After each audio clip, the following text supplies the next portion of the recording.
Good evening, everybody. Welcome to another episode of Never Mind the Buy Box tonight, joined by the lovely Matthew Wright, who needs no introduction. Normally I go into eBay, Amazon, Shopify, seller, seven figures, rah, rah, rah. But everyone knows who you are now. I know, that's good. Hi everybody. Right, we're just waiting for a few people. All time now. I'm gonna get boring at this rate. People are just, oh, not him again. Oh. No way. You could never be boring. You're still definitely top two, I would say, guests that we've ever had. Obviously the other one was Mark as well, but definitely I think when you did the first one, everyone was just like blown away. Everyone was like blown away that what you were doing was possible and everything like that. So just waiting for a few people to jump on. Oh, hang on a sec. I'm in completely the wrong place. Oh, here we go. So hi, Jamie. Hi, Ruth. Do you know what? Jamie and Ruth are always the first two on YouTube to come on and say hello. Sean's joined us. It's live. Looks like I can finally get free staff. Local job centre has got back to me today. Yay. Pretty random. Loves free labour. Woo. Yeah, I know. Free labour. Absolutely. Right. I'm just going to log in and just wait for a few people to jump on and go on to the other comments as well. I think Ruth's having a laugh because it's always Jamie and Ruth are always the first on YouTube, and it's always the YouTube comments that pop up first. James joined us. Evening, Simon. Evening, Paul. Evening, Jed. Evening, Luke. Right. Let's we'll wait for a few more people to jump on before we kind of get started. So how are you, Matthew? Anyway, did you have a good Christmas, good Q4, good New Year? Yeah, Q4 was very good. December wasn't as good as November. November was on fire. We had our best ever sales in November, which was good. So yeah, November was great. December was a good month, but it wasn't as good as November. Managed to get a few last minute RA bits in as well in between Christmas and New Year. So I didn't really stop because I kind of thought, well, I can see this lockdown coming. So I kind of got myself out in between Christmas and New Year, thinking I was going to have plenty of time to chill at home in January, and I was right. So I'm glad I got out when I did. Yeah, absolutely. I think that the closer we got, to New Year and going into January, it was quite evident that this lockdown was going to happen. It wasn't going to be anyone that was, because I know you do quite a lot of RA, or you certainly haven't. You probably haven't done as much as you have done in the last 12 months as probably the last 10 years. But it's, I think that was a sensible decision, but obviously lots of diversification for us to talk about tonight and lots of different things. And you can never rely on something fully. Obviously, it just means that if and when the shops do open back up again, it will just be, at least the weather would be nicer anyway.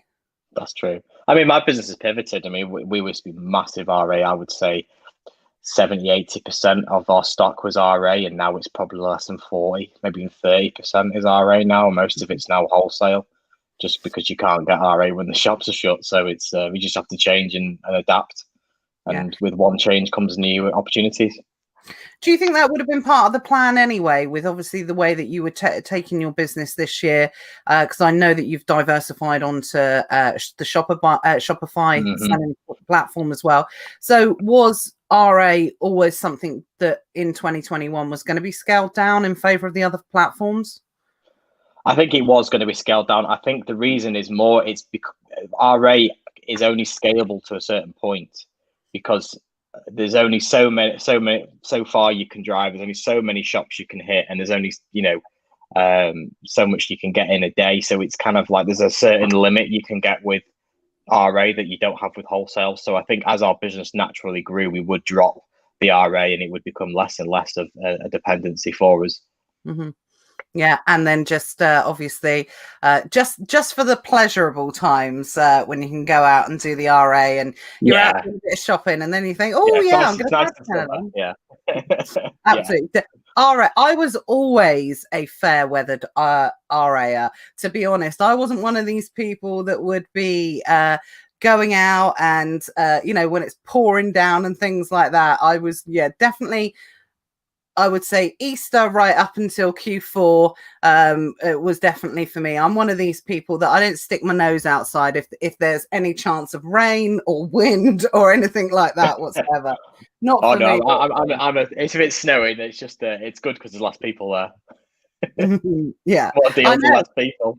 I don't know how I would cope. I was like, literally, I was talking to Matt Webley the other night, the other day, and actually, I'm not sure if you were talking to us as well. Was it when it started snowing? Yeah, it started snowing. Yeah. Yeah, absolutely. It really came down. Yeah, well, you two were both like, oh, it's snowing. And I was a bit like, oh my God, look, it's snowing. Oh my God, are you not excited? And yeah, I think you were both like looking at me like I was crazy. That's what happens when you live in Bournemouth. Anyway, there's just never any snow. Right, let's say hello to people. Right, actually, while we're saying hello to people, we're just waiting for a few more people to jump on. Looks like there's a little bit of a delay tonight. Anyway, obviously, predominantly, we're going to be talking about selling on the EU and selling on eBay tonight, because obviously Matthew has been, really diving deep into what you can and what you can't do with regards to selling post Brexit at the moment. And then also we're going to be talking about selling on eBay as well, which I know is something that really, really you guys were really interested in last time Matthew was on, and there's been some opportunities that have kind of arisen with regards to eBay that we want to kind of walk through and talk through tonight as well. So just whilst I'm going through and saying hello to everyone, just let me know in the comments whether or not at this present point in time you are, as well as selling on Amazon, if you're selling on eBay as well. So just give me a yes or no. Yes for you are selling on eBay, or no, you're not selling on eBay at the moment. I just want to kind of get a feel of who's selling on eBay and who isn't selling on eBay. I think I've got a percentage figure in my head for what most people are doing. Okay. We take a bet. Yeah, we'll take a little bet. I'm just going to go back through and say hello to a few people, but I think I've got a kind of percentage figure in my head who is and who isn't selling on eBay. Hi, Caitlin. Hi, Hayden. Hi, Luke. Hi, Julia. Hi, Martino. Kelly, just saying. Hi, Fran. Hi, Lindsay. Matt's in. Oh, by the way, yeah. Is everyone enjoying the new background? Matt Webley. Really good. Yeah. Courtesy of my lovely husband, Matthew Cromie. I think the more people that join Elite Sellers Academy realize what a kind of team me and Matt are. Very much like I'm the front of everything, I'm the face of everything, whereas Matt does so much stuff behind the scenes. And yeah, he's not the person that comes out, and bless him, he doesn't get as much credit as I do sometimes for things. So yeah, he's pretty good at all this stuff. So he did this earlier. So yeah, definitely well done. Let's have a look. Evening, Philip. Evening, Mike, Jody, Sean. Let's have a look. I've left it too long before going through. Hi, Joseph. Hi, Craig. Hi, Amanda. Hi, Nikkei. Hi, David. Johnny says, let's just have a quick look. Oh, okay. We're on to yes and no. Yes and no's. Yes and no's. Well, before we go through it, I thought it would probably be, I reckon it'd be about 50-50. I would say the same. Yeah. Or there's, yeah, I think there's probably quite a few people who maybe, when they say sell, they perhaps sell the odd thing, or they do returns. They don't really sell in the way I would say you sell. Yeah, absolutely. So, and that isn't disrespectfully to anyone, and that's exactly what I was going to say as well. So I think it might be that it's one of those things that probably people put their returns on, or possibly put things that they can't sell on Amazon, they've been gated on, or that type of thing. It's like a backup plan essentially for some people. So that's interesting. And I think pretty much from what people are saying, it's a real mix of yes and no. So I mean, I probably expected it to be about 50-50. Let's see if we can pick out at the moment. So Jamie says no eBay at the moment, but have in the past. That's definitely something that we're very, very, I think is very, very common. I started selling on eBay 20 years ago and haven't really looked at the platform since. After some advice from Matthew in the Elite Sellers Academy over the Q4 period, we actually started selling on eBay again. And we were really surprised. You know, we were really surprised. Yes, we were very surprised at how much the platforms changed, what the opportunities were, the prices things were selling at. Loved the offer opportunity, because literally I thought people were going to be really unreasonable in their offers. Like, you put something up for 60 quid and they say 20 quid, but I felt they were really reasonable in the offers they made. They weren't taking the mickey too much. They were like, if you had it up for 60 quid, they would maybe offer 55, and then you'd maybe end up at like 58 or something like that. Yeah, I don't know. I mean, that is a huge plus of eBay. If you've got your pricing wrong on Amazon, you don't know, because you're getting sales. And equally, if you're selling things too cheap, you don't know. You know, the best thing about eBay is you can put your price up high and you can take offers, and you're therefore getting the most from every sale. Yeah, absolutely. So yeah, I think there was, you know, we only played with it a little bit over Q4, because obviously it's, you know, it's quite a good time to test it, see how the platform's changed, you know, what the shakers and the movers are essentially. But yeah, there was nothing really that we actually put on that I don't think, I mean, Matt, I'll have to confirm it because he was in charge of all of it. I don't think there was anything in particular that we were disappointed that just didn't do anything. There were things that I think out of a range of products probably sold better than others. But essentially, it was a bulk of money that we definitely would not have had we have not sold on eBay during that period of time. Absolutely. You know, and that's what we've been talking about a lot, is that when we talk about selling on eBay, we don't want anyone to think that it's, you know, give up Amazon and start selling on eBay. It's in addition to. This is only going to be additional for your businesses. Right, let's have a look. Simon says eBay for 5 years. Absolutely. Joseph says no. Kelly says yes, badly. Johnny says a few more people say yes and no. Probably about 1% is eBay. Definitely something to improve on. Absolutely. I've had a go, but no luck. So currently not saying. That's another thing as well people find as well on eBay. Can you share a little bit of insight into that? Why people try it? Is it this kind of, people maybe think, are they selling the wrong things or in the wrong way? What?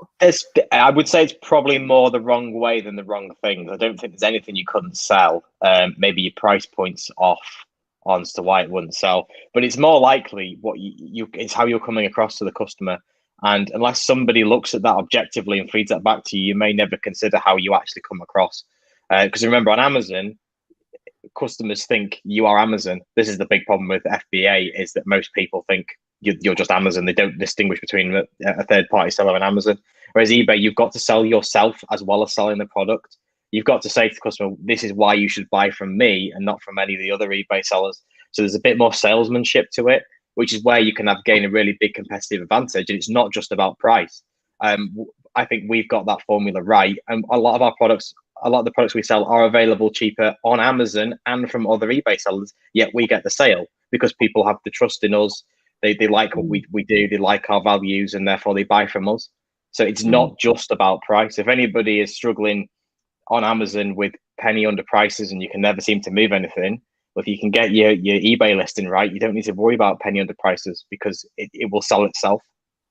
So just talk to us about picking up on that point then as well then. So when you list on Amazon, this might sound like really basic questions, but obviously, one, if you haven't sold on eBay for 20 years, I know I don't look that old, or two, come on, Matthew, you're supposed to correct that. You're supposed to agree with that. You're supposed to say, yeah. No, joke. But if they haven't sold on eBay for a really long time, I mean, I'm talking about last time I sold on eBay, it was auctions, and you had this little bit of like software. I think it was called like Sniper or something like that you could use to put a penny over bid at the last minute. I'm not even sure if buy it now was an option the last time we really seriously sold on eBay. I think it might have been, or it might have just come in. So tell us a little bit about how it's changed since then, because and how you use it.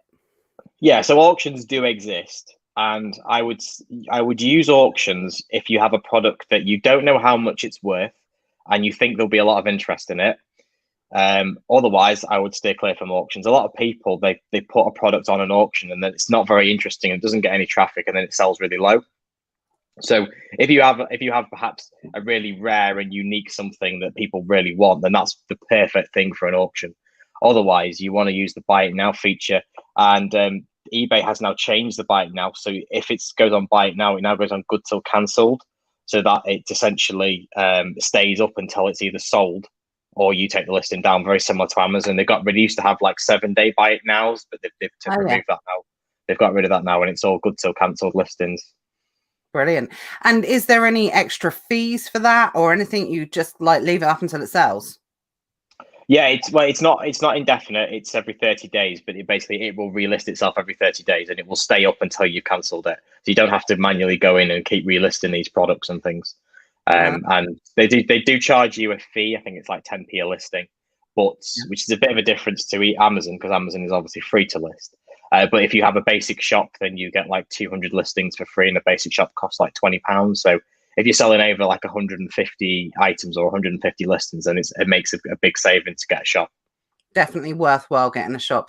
And I think it's interesting, picking up on a comment that you made a few minutes ago, was I think as Amazon sellers, we predominantly, in a way, it's a double-edged sword, because we've been really, really spoiled in terms of we don't have to do much from an arbitrage point of view to actually sell a product, especially if it's brand driven. Enough traffic will be driven from customer demand to that particular product, even with or without paid advertising or anything like that.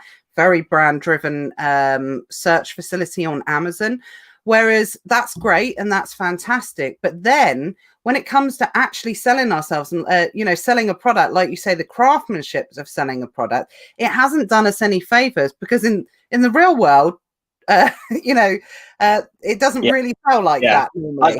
I'm an e-commerce business owner, and as part of that, I've had to learn marketing. On Amazon, you don't do any, apart from, like you say, PPC to promote a listing. You don't do any advertising or promotion. You don't have anything. You don't even have any control or look, control over the look and feel of a listing. The listing is the listing. Whereas on eBay, you've got a blank box, and you control how that looks, how that feels, how you come across. You can portray your values. So it's an incredible marketing opportunity to actually create a brand on eBay. It's not just selling products. You can create yourself a brand. And we have people who follow our shop on eBay. They follow us, and people who come to us and go, oh, well, I had a really good experience with this seller, so I'll go back to that seller. Whereas on Amazon, they'll just search for what they want, and they'll just buy it from whoever's got the buy box, or whoever delivers it the fastest, or whatever criteria they're interested in. They don't care who you are. They probably don't even know who you are. If they really want to find your business information, they have to dig through all the pages. And I bet most customers don't even know how to do that.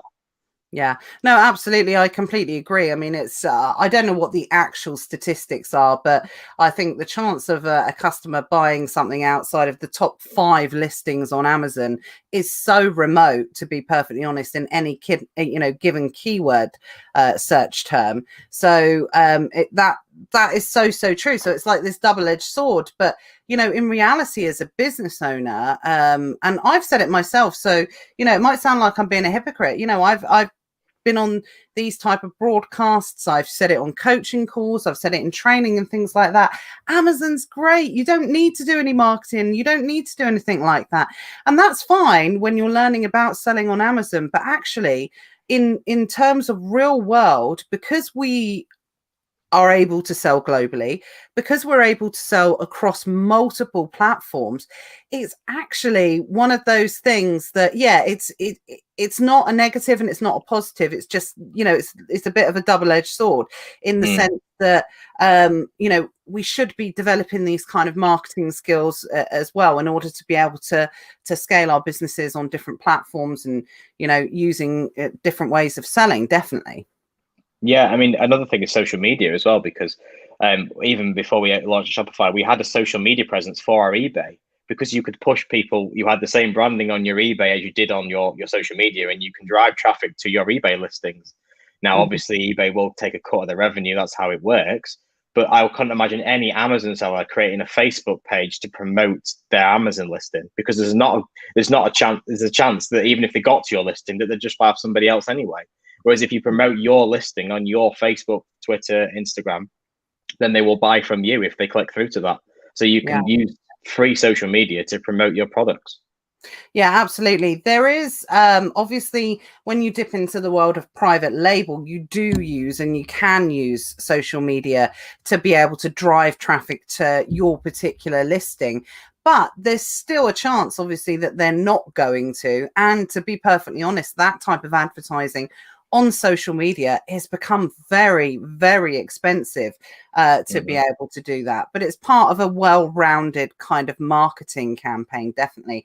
I saw someone said, actually, and that's a really good point. I'm going to keep an eye on comments tonight because I know there's going to be a lot of questions, so I don't want to go too far ahead. I think it was, Jackie, where Jackie asked, does private label work on eBay? And certainly, as far as I'm aware, even in my limited experience, I've definitely seen private label products on eBay. If I was going to launch a private label product, it's probably against the grain. I would launch it on eBay, because you can brand yourself on eBay. So you get the benefit of learning who your customers are from eBay. So when you do launch your own store, you know exactly who to target on your Google ads, and you're not wasting advertising spend on targeting people who aren't going to buy. The traffic's driven to your eBay store. You can create a brand, and you create a product that people can follow your store, follow your seller page, and then they will keep buying from you, and you can create repeat custom. I just can't see that happening on Amazon. Amazon's got the scale, don't get me wrong. If you want to sell big volumes, then Amazon's the place to go. But if you want to build a brand that will at some point have value, then I think eBay is a great starting point for that. Yeah, absolutely. And something we're not going to talk about too much tonight, but I wanted to bring this in because obviously it's related to private label, building a brand, that type of thing. Is eBay works really well with Shopify, doesn't it? So it works really well. Yeah, direct integration with Shopify. So in my world, we actually list on Shopify and we push that to eBay. So everything on our Shopify store is on our eBay and vice versa. Yeah, absolutely. Because, when you talk about the might and the power and the sales velocity and everything to do with Amazon, yes, it's unparalleled compared to everything else. But then if you get Shopify right and combine it with the power of eBay and get those two, that's quite a force to be reckoned with as well. Yeah, absolutely. I mean, our business is actually, we're growing our Shopify every day. Our sales are going up and up and up. We launched our Shopify store in September last year.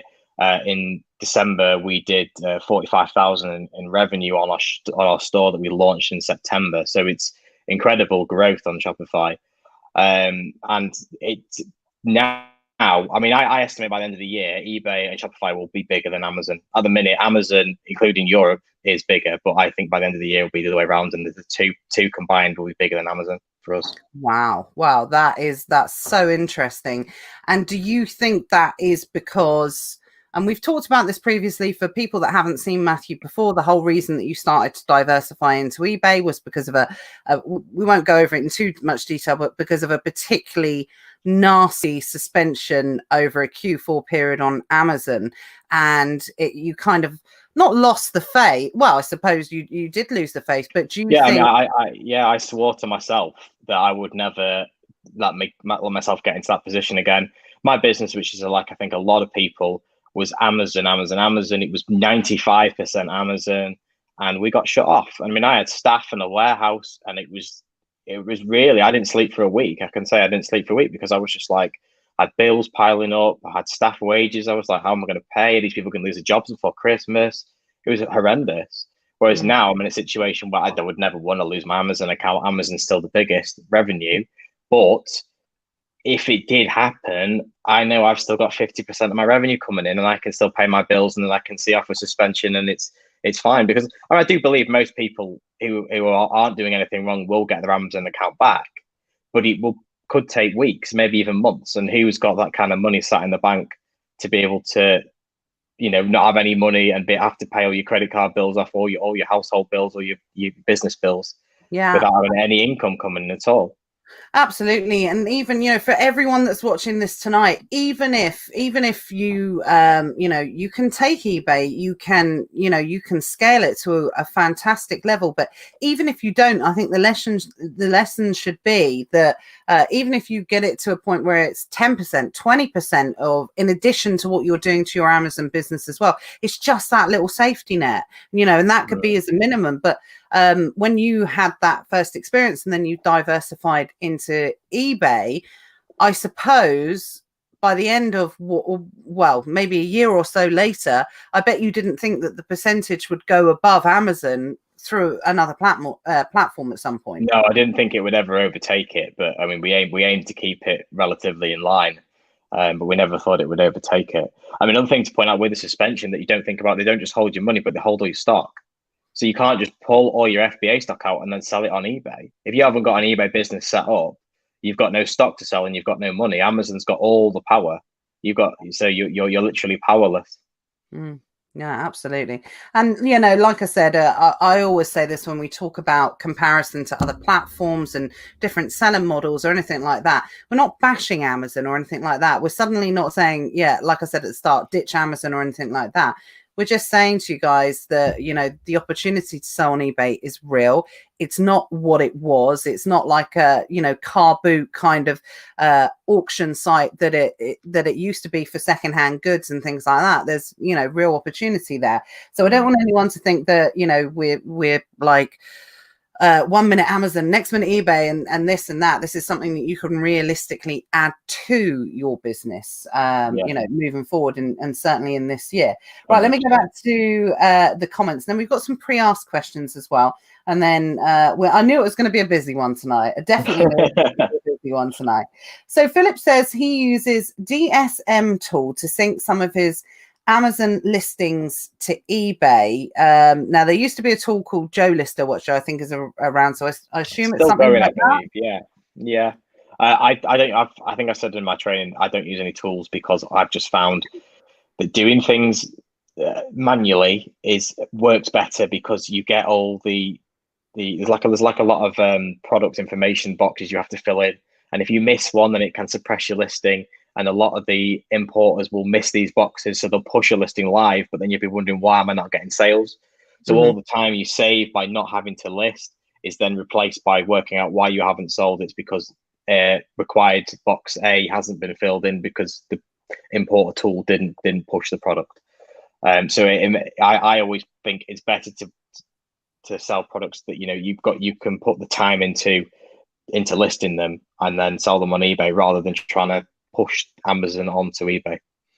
Yeah, absolutely. And especially what you said about, being able to sell yourself and possibly, we used to do it with Joe Lister as well. I think if you're doing something like that and you're saying that there's a bit more of an art to it, that might be why some of the people who've experienced selling on eBay that might not think, okay, I tried it and it's not for me, it doesn't work. But if there's more craft, there's more art, there's more, I suppose, boxes to tick to be able to actually do well on eBay. Yeah, there's a difference between selling and being successful, I think, and it's the art that makes the difference. Yeah, anyone can. That was good. That sounded really good. Yeah, anyone can push the listings, but it's the craft and the art that makes it sell, and that's what makes you successful. Absolutely. Sorry, Erkan. Sorry. Hopefully I'll pronounce that right. He's asked, where do you source for eBay? We source the same places as Amazon, but the difference is with Amazon, there's a lot of restrictions on things you can sell, and there's this new compliance thing I've seen on the groups about toys. I mean, I personally sell very few toys, but this seems to be a bit of a nail in the coffin, certainly for OA and RA. You're never going to get compliance unless you're buying from the manufacturer. So we do source the same places, but what it is you suddenly see all these doors open, all these different products that you completely discounted because they couldn't be sold can now be sold. So you actually find that you have way more sourcing opportunities for eBay than you ever would on Amazon. So you don't source anywhere particularly different or anything like that. You would say it's down to you can just source in a wider variety of niches and products. I mean, I'll be honest, I said 80% of our products is split. So we go, right, we've got 100 of these. So we'll put 50 on Amazon and then 50 website eBay, and we'll just split the stock. Some things we buy specifically for the website and eBay because we can't sell them on Amazon or they don't exist as a listing. I mean, in my business, we don't actually create any listings because we work on end of line. So it's very limited quantities. It's not worth our time. So we might go, right, oh, the listing on the Amazon is a bit rubbish. It's got one-star review. It's never going to sell, but we'll put that on eBay. Not that the product's wrong, it's just a bad listing. So that's where the opportunity comes up. God, that's really nice to be able to have that option that, you know, most sellers, most of us have been in a position where you're stuck with 20 of something or whatever. It was not necessarily a bad buy, but something changes on it. Someone changes the listing. You have to pull the stock back or something like that. You're just a victim of circumstance, essentially. So to be able to have an additional option, as well as, you know, we haven't even started talking about things like Facebook Marketplaces and all those other options as well, which, you know, by the way, do you do anything like that as well within your business?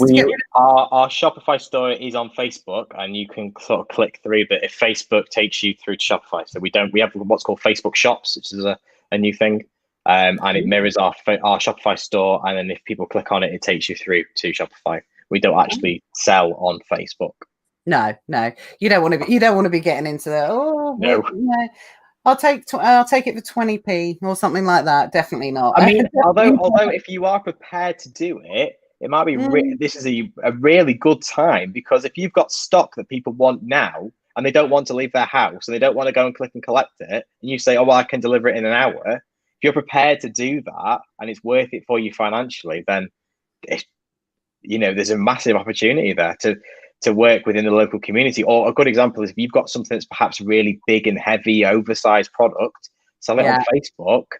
The £7 that you've saved in courier fees is just the cost of the fuel and the time to deliver it to somebody locally. So it is a consideration. There could be good profits there. Absolutely, that's the thing, isn't it? And that's what we're talking about here, guys. Is it's about diversifying your selling options. Yes, Amazon is always nothing's ever on its own. Nothing will probably ever beat Amazon in terms of sales velocity, unless you've got a really strong private label brand that you've managed to build up, a really strong following on, from a Shopify point of view. Yeah. But most things aren't going to beat Amazon. But just think of all the additional things that you can add to your business. I always say, I can't remember exactly who said it. It might have been Russell Brunson, and I always say his name wrong. The guy that does ClickFunnels and everything like that. Yeah. I think when I read one of his books, he said something along the lines of, and it's so true, that when you're talking about, striving for something, being successful, when you want to earn more money or anything like that, the first thing that you should always do is look at what you're doing already and how you can increase that, not at necessarily new, completely different income streams, because I pretty much class everything as physical, selling products online. Yes, you could break it down eBay, Amazon, all these different types of things. But if we're talking about you're sourcing from the same places and they're the same type of products, just increase that across different platforms. And then automatically you're going to see an X amount of percentage in your business anyway. So it's a really smart thing to do, to look at what you're already doing instead of getting distracted by shiny object syndrome, and see how you can increase your revenue, your sales, your profit and your margin on what you're already doing. Yeah, absolutely. And also your cash flow. Not just eBay obviously has a very good payment system, but if you're selling on eBay, Shopify, Facebook Marketplace, I think someone in the comments said OnBuy and Amazon, and you've got a 50 of one product, you're going to sell that 5 times as fast than if you're just selling it on Amazon, because you're reaching 5 times as many customers.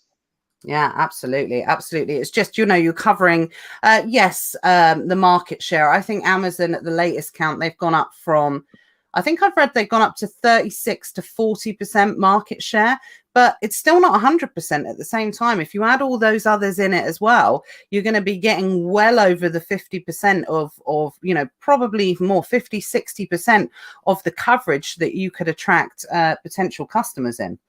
Right, back to the comments. I'm going to get in trouble for not reading any. So Sue said that she has just started to see some traction from eBay literally this week. Would you say that it's not an overnight thing, something you got to work at? Yeah, absolutely. You're going to have to get your feedback up. You're going to have to do a bit of buy-in. If you've got one feedback, then people are probably not going to want to buy from you. Feedback's still a little bit of an issue on eBay that people do take into consideration, which is why it's like a snowball, because the more feedback you get, the more reputable you get, the more success you get. So it kind of snowballs from there. But you are going to have to put a bit of work into it to see any results, and you'll have to keep tweaking your listings and finding out what sells and the best time to list your stuff and things like that. Absolutely. Jackie says, what fees do they charge? They're similar to Amazon, but they're a little bit lower. So they're like 1 or 2 percentage points lower than Amazon generally across the board. So they're similar, but they're a little bit cheaper. Okay, cool. John says he only does eBay, which is interesting.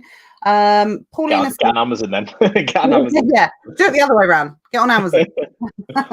Okay. Paulina says, is it true that newly relisted items rank better than older listings, or is it recommended to relist unsold items? If that makes sense. Can I read that again? Sorry. Yeah. Shall I read it? No, it's okay. I'm reading it now. Yeah. So, newly listed items will get a little bit of preferential treatment at the beginning in order to help them sell. So if you do end and relist stuff, you will bump it back up the list rather than just leaving it stagnant forever and ever and ever. So that is true. Yeah. Cool. Shamalia says eBay is awesome. Used it for many years on a personal account, but need to get a move on and set up a business account. You're right in what you said about the penny wall sellers on Amazon. It's all avoided on eBay. There is salvation for us, and it's on eBay. Absolutely. Right, let's have a look. Shamalia has said again, can we freely promote a website link or other selling platform from eBay descriptions or storefront? No, you can push traffic to eBay, but you can't divert away from eBay, and they're very strict on that. So you can't put any external links in your descriptions, and you cannot include any leaflets that say, please buy from my website next time, or do any deals outside of eBay that have come through eBay. So you can drive traffic to eBay. They're very happy to accept traffic, but they don't want you taking it away. Yeah, well, is that one of the things that you could really get in trouble for if they caught you doing it? Yeah, you'll get suspended. Yeah, like, I mean, it can get a bit over the top. For example, we had a customer who messaged us and said, "Can I buy this item and pay cash so I don't have to pay the eBay fees?" And then we got a warning saying, "Just to let you know, you can't transact outside of eBay." So if anyone messages that, then just say, "No, I only deal inside of eBay." From eBay. Don't fall into the trap. It's like that Star Wars meme that you see. It's a trap. Don't do it. It's a trap. Yeah, it's literally a trap. Yeah. Right. Let's say, a couple of people. I've seen a few people talking about this at the moment. So, what are your thoughts on buy? Do we think that that's going to be a bit of a player in the UK market in 2021? I think it is. We actually signed up for an account before Christmas. Not nothing with it yet. We're going to get onto that. Unfortunately, lockdown hit us, and we've had to split our staff team, so we're a bit low on staff at the minute. But we are going to give that a go. Again, it's just more diversification, more customers. So it could be, especially if you get on early, you might, there'll be less competition on there. So whether it will last, I don't know. There's been a few different contenders to eBay. Like there was one called eBid, and I think that was purported to be the next eBay, and then it just died a death and never really took off. So we'll see. Yeah, I think there's got to be something new. There's got to be something, coming. I suppose. Well, I was going to say there probably hasn't been anything apart from Amazon or eBay, but of course, then Shopify came along anyway as well. So I'm surprised. Yeah, I'm surprised Facebook didn't do something though. I thought Facebook would try and kill eBay. I in my head, I thought Amazon would always be the most professional, then eBay would be the second most professional, and then Facebook would kind of take all the the individual sellers who were selling their old Christmas presents or their last generation phone because they've got a new phone upgrade. And I thought Facebook would be pushing its marketplace more, but it doesn't seem to be. It seems to be there, but they don't seem to be doing much with it. Nah, I think when they're charging £3 per click on their advertising, they don't need to do anything else. Don't want the hassle, yeah. Definitely not. Definitely not. Jackie said, I think this is when we were talking about websites earlier. She said, we think she made an error in going with Wix, but maybe we should move to Shopify. I think Shopify is great. It's so intuitive. Yeah, Wix is great if you're doing perhaps a service-based website because the websites look really good. Shopify is quite hard to make them look good, but Shopify is very good when you're managing lots of inventory and there's loads of integrations with Shopify. That's the only reason we chose Shopify is because it has the most integrations and it links with everything quite nicely. The problem with Wix is it doesn't have those back-end integrations, so you'll find that there's things you want to do and you can't do. So I'd maybe switch to Shopify if it's not too much effort. I mean, if you've already done it, then there's no point changing from Wix. But if you're at early stages, then I would perhaps consider it. And there's a couple of other ones. There's one called EKM, which is a UK-based company, very similar to Shopify. I've not used it personally, but there's another one.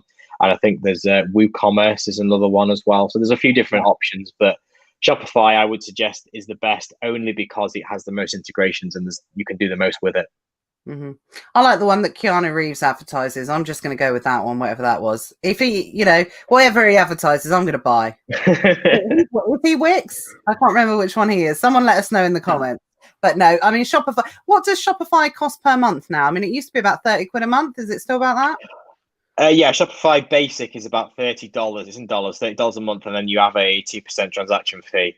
But when you start building it, you start adding all these beautiful add-ons on, and it starts to rack it up. I think we're paying about $1,000 a month now for ours.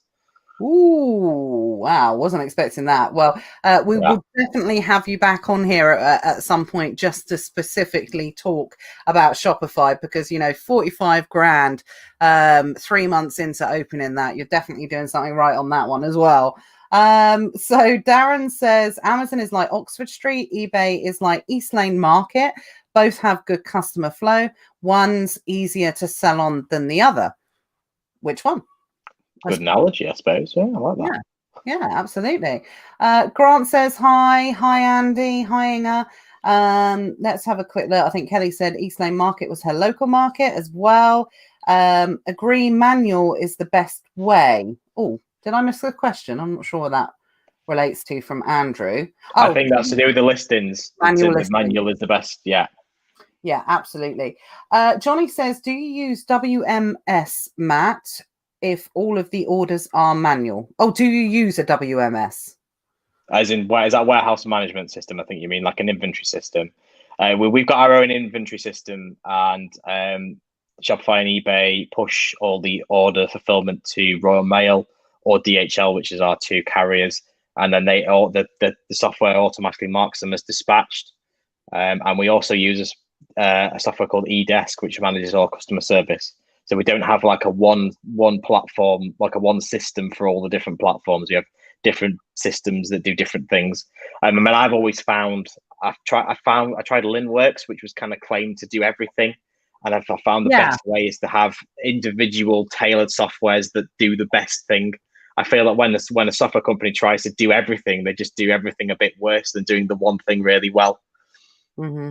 No, absolutely. Right. Be interesting to hear more about that, about your own system and the inventory management and everything like that. Maybe you can come back another time and tell us about that. These comments are going out of control. I've got to keep on top of them. Definitely. So many questions. Philip says, I'm probably not going to read out like general comments now. I'm probably just going to go for more the questions, guys, because we've all got to go to bed tonight at some point. With product compliance on toys, this is what Philip says.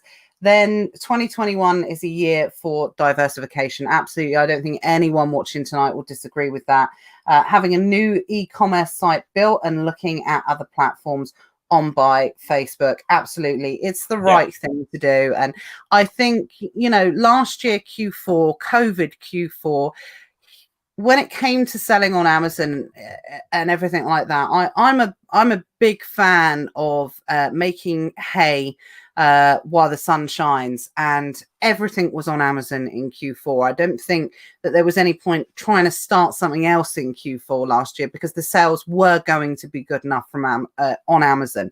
And even with Amazon's growth and market share and everything like that whatsoever, it doesn't matter. It's still kind of risky to have everything in, all of your eggs in one basket. So that's why we're looking at all these different platforms to be able to, help secure your guys' business, to be completely honest, more than anything else. Yeah, the bigger you grow, the bigger the risk. The more you've got to lose. So, when you're growing Amazon, that's it, and the more things you list means there's more chance of a suspension because you've got more listings. So, the bigger you get, the bigger the risk.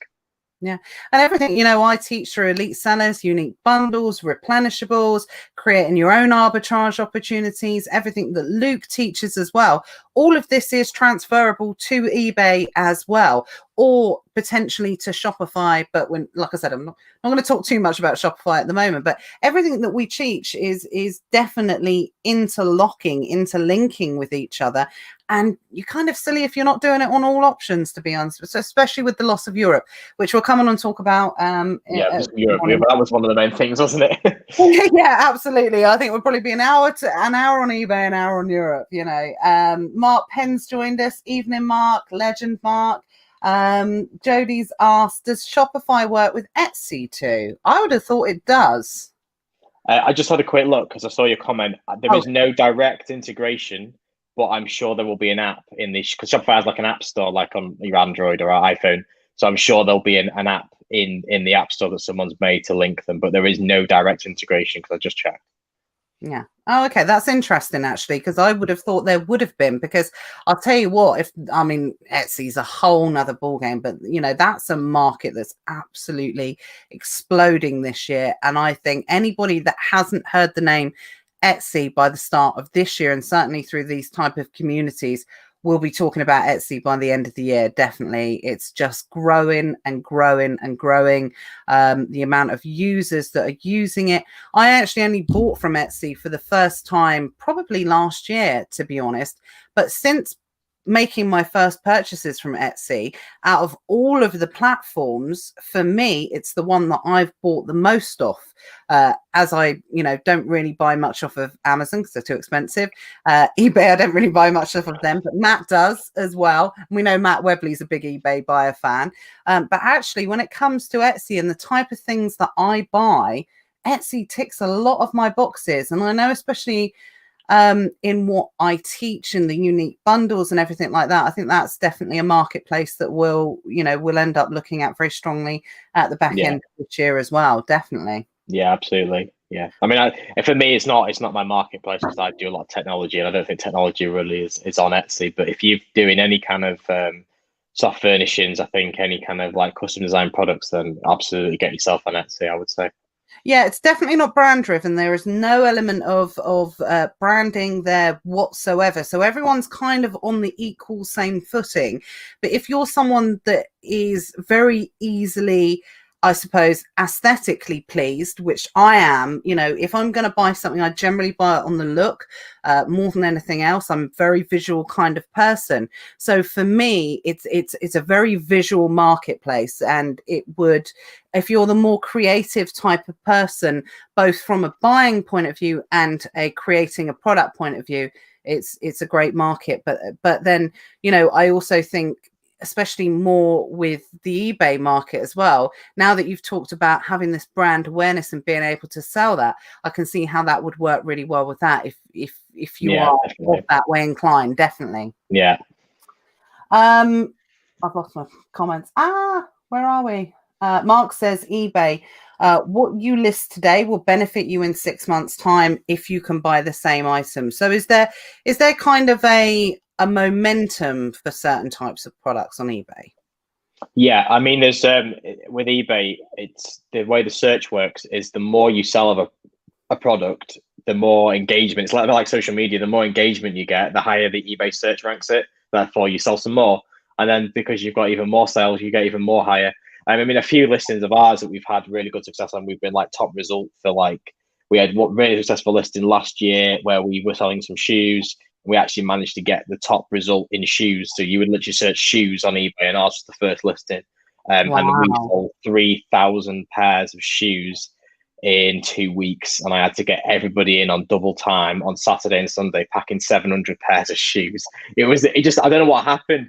It just took off, and we got more sales, and we got more sales, and it just was like absolutely crazy. My phone was just constantly vibrating.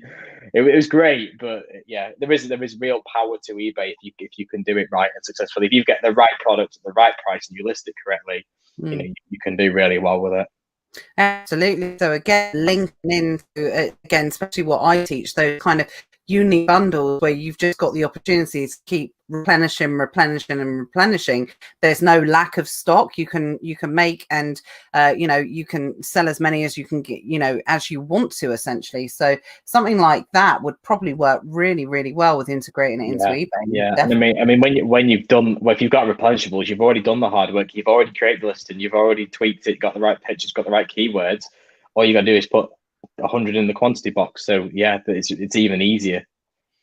No, absolutely. Yeah, that definitely opened my eyes with regards to that. I didn't realize it was as there was an art to it, essentially, because, you know, I'm old school eBay from 20 years ago, so definitely wasn't aware of that. Lindsay asked a good question, actually. She's put, would you get pulled up for selling new, clearly OA products, so like reseller products, on a personal account? Will eBay expect you to have a professional account? If you're reselling for profit, then yes, the answer is you should have a business account. Yeah, absolutely. It's just eBay terms of service. Whether you've got caught or not is probably lucky. But another thing is, if you've got a personal account, you have much lower selling limits. So on Amazon, they have account holds, whereas on eBay they have selling limits, and they only allow you to sell so much in the beginning. So that's, again, it's another part of it. It takes time to gain the trust with eBay, and they'll give you higher selling limits. But if you've got a personal account, you're going to get much lower selling limits than you are if you've got a business account. No, absolutely. Jodie's asked, where can we learn about putting together professional looking listings?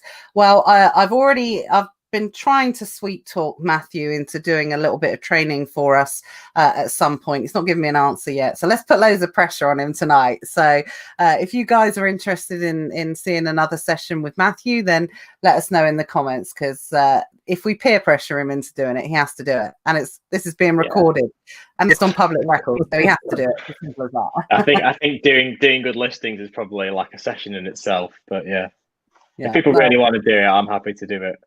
Cool. Julia says, what's the best form of payment on eBay? Sorry, say that again. What's the best form of payment? I assume from a seller's point of view. It's a bit difficult to answer that question, because when you get with eBay managed payments, you don't actually see how the customer paid.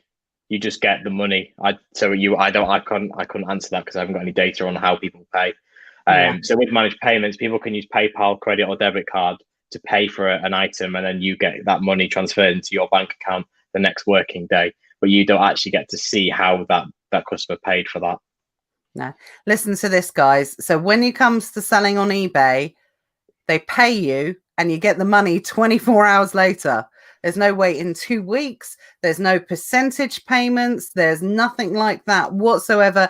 You sell the item, you get paid. It's that simple, right? It's that simple, yeah. I know. I still feel I have to keep checking that with you, because obviously it's imagine the concept if you sold something and you got paid for it. Yeah, I know. It's crazy. It's absolutely crazy. That's what we get with being Amazon sellers. Let's have a quick look. So Mark's sort of said that he's really, looking at OnBuy, and he will be doing 7 figures in the next 8 months on that platform. So that's definitely one to look out for. And that means, Mark, you've thrown the gauntlet down. You're going to have to come and talk to us about OnBuy now on Nevermind the Buy Box. Definitely. Right, let's have a quick look. Yeah, everyone's asking questions to Mark about OnBuy now. Matthew Paker's joined us. Hi, Matthew. He's loving Shopify as well. Corin's asked, how about when you send the item, can you put a note or a flyer or website details for a larger range of products? Maybe it's like cross promotions within the actual packaging. No, you can't. you could cross promote if it was on well, this is the official guidance. What you do is up to you, and how they would know, I don't know, but this is the official policy, and I would never suggest anybody deviate from the official policy. You are not allowed to do any self-promotion that would divert traffic away from eBay. So you are allowed to promote products that you sell on eBay. One way we get around this is we have custom branded tape, and it has our store name on it, but it doesn't have our store website on it. So we're not promoting ourselves off eBay, but we are promoting our brand away from eBay. As another thing to consider, actually, custom packaging, because you package your own orders, you can do custom packaging.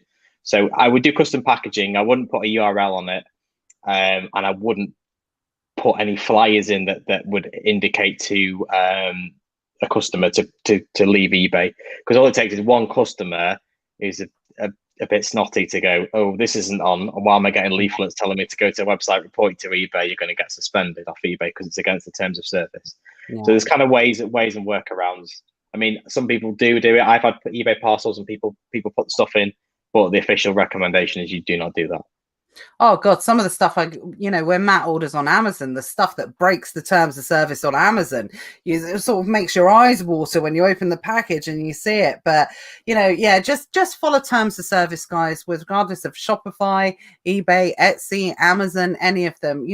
Just follow the terms of service as best you can, because you can bet your life there's always one grass that's going to get you in trouble. One goody two shoes or something like that. Sorry. I was laughing halfway through that because I saw my Matt's comment when I said, I think this was when I was asking about Keanu Reeves, and he's put John Wickify, great platform. Thanks for that helpful comment, Matt, definitely. So Mark says, OnBuy will be better once he's got his API linked in. Currently, we have staff manual price adjusting. What I'm going to be doing them will be more joint, I suppose, more kind of integrated, that kind of thing. Yeah, there's an app for Shopify and OnBuy. We're waiting to get integrated on that, which is part of the way we've not started. But yeah, there's a third-party app. So basically on Shopify, there's direct integrations with Amazon and eBay, but there's also third-party integrations that either the platform like OnBuy has made this themselves, or other companies have made, so you can link the platforms together. Yeah, absolutely. Integration's definitely the way of the future. Obviously, Karen and Matt do it with all of their software and everything like that. It just, if you can integrate everything and get it all kind of fluidly working, it just make the processes of what you're doing so much easier in business. Definitely. Steve's asked, do you think you can still outsource most of the admin, sourcing work, etc. on eBay like you can Amazon? That's a really good question. Yeah, 100%. You can get there's third party fulfillment. So one of the best ones that eBay recommend is Hubu. I like them. We were going to go with them, but the geographically they were too far away from us, so it made getting stocks with them difficult. So that was the only reason we didn't go for them. But there's loads of third party warehouses, 3PLs that you can get to fulfill your items. You could outsource there is companies you can outsource customer service to, or you could train virtual assistants to do your customer service. So you can outsource that. You can outsource your product sourcing to virtual assistants or freelancers or your own staff. I mean, I technically have all my business outsourced. I don't do any parcel packing. I don't do any listing. I don't do any customer service. I don't even know how to pack a parcel. I genuinely do not know how to post a parcel in my business. But it's all delegated down to people, so you can build a business that you don't actually need to do yourself. Yeah, absolutely. And again, just more argument into the sense that if you're increasing your business through diversification of, through different platforms and things like that, then you're bringing in more income to be able to outsource it even further, to be able to grow that and scale it even more. Because one man band says, there's a lot of people in this group that are doing very, very well. Philip Dyke, in particular, I know he is someone that has grown his business massively this year. Last year. I'm thinking we're in 2020. Want to be out of that year. And he still does it all himself. And and I know obviously from his comments already tonight, but obviously the more that you're able to do these different type of things, the more options, more opportunities it gives you as well. Yeah. As I say, if you say you're perhaps at the stage where you want to get a warehouse and an employee, it doesn't make sense to do that for Amazon. But if you have an employee who can do your eBay parcels in the morning, customer service after lunch, and then do your FBA prep in the afternoon, that makes sense. But having a employee just to prep boxes in an afternoon doesn't make sense. And most people won't want to work part-time. Most people want full-time work. So that's how you can justify that expense and grow your business as well as growing your revenue and profits. Yeah, definitely, 100%. Right. Erkan says he will be building his Shopify store at the end of the month. Absolutely. Matthew said diversity is key. So pleased we got our first 3 sales on one of our new websites today. Congratulations. I still think there's nothing better than, when you diversify into a new area and getting those first few sales was over in Elite Sellers. Cindy was talking about it in the group the other day, where it might have been yesterday or something like that.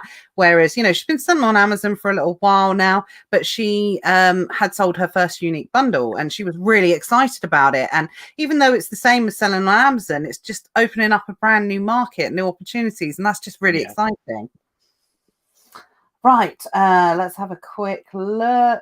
I think there's some apps going past some of the general kind of comments. Paul's asked, do you target more niche areas on eBay, or is it just a broad range of categories? It depends on your business, depends on your contacts, depends on your network. I would always advise going niche. I think one of the fall downs people do when they're starting out is they try and go too broad. So they source grocery one week, and then they source technology the next, and then they go on to toys, and then they go on to clothing. And it's like, but while you're doing that, you're missing the good deals from the one niche. Focus on one niche, get the best contacts, get the best deals within that niche, and then move on to another niche, rather than trying to do a bit of this and a bit of that and a bit of the other. Because you kind of got FOMO thinking you're going to miss out on deals in grocery because you're sourcing toys. But actually what you're doing is you're missing all the deals because you're spending a bit of time on grocery and a bit of time on toys. Because in business, in OA, RA and wholesale, the good deals are gone. They come up and they go. If you look at a flash sale on a website, 10 minutes, it's gone. Same with the wholesale. An email will get sent with a really good stock line, undervalued. 10 minutes later, sorry, sold. So you've got to be on it, and that's why I think focusing on one niche will help you do that. Absolutely. Matt's asked, this is Matt Lord. I had your question up from earlier, so I hadn't forgotten that. So I think most questions that were kind of asked when I did the post earlier. So Matt was the only ones that wasn't. So I'll just read that one out, which is he has an eBay business account with a limit of over 1 million for listings, and he's got 15,000 in feedback. My current products are in a narrow niche. Should I be looking at replenishable items or end of lines? I've signed up for some warehouse deal websites, but the products are tosh. So you're asking if he should be looking for replenishables or end of lines? Is that what you're asking me there? Yeah. Essentially, is it more kind of? I suppose what he's saying is he's got an eBay account. He's got all the opportunity there, but correct me if I'm wrong, Matt, but kind of struggling to find the right kind of products, maybe. I think going back to what I've just said is you're looking for replenishables and you're looking for end of line. I would focus on either looking for replenishables or looking for end of line. You can't do both at the beginning. If you're going to work in the end of line business, which is what my business is, it took me 5 years to get a first decent contact, that actually was paid off. And then when you get that contact, he'll then say, oh, well, I've got this friend. And then he'll then say, it's got this friend and he's got this friend and he's got this friend, because it's all about the contacts in the end of line business. So I would suggest you either try and find replenishables and work on that, or you try and find end of line. I think the reason you're struggling is because you're trying to do both. Yeah, absolutely. By the way, if anyone's interested, I've got about 5 grand of end of line crappy Amazon stuff. If anyone wants to buy that, first offers, more than happy to. Right, David said, "Evening, guys. Sorry for being late. He was running a healthy eating course. That's all right, David. We forgive you. It's fine. We're going to be on here probably for a little while longer anyway."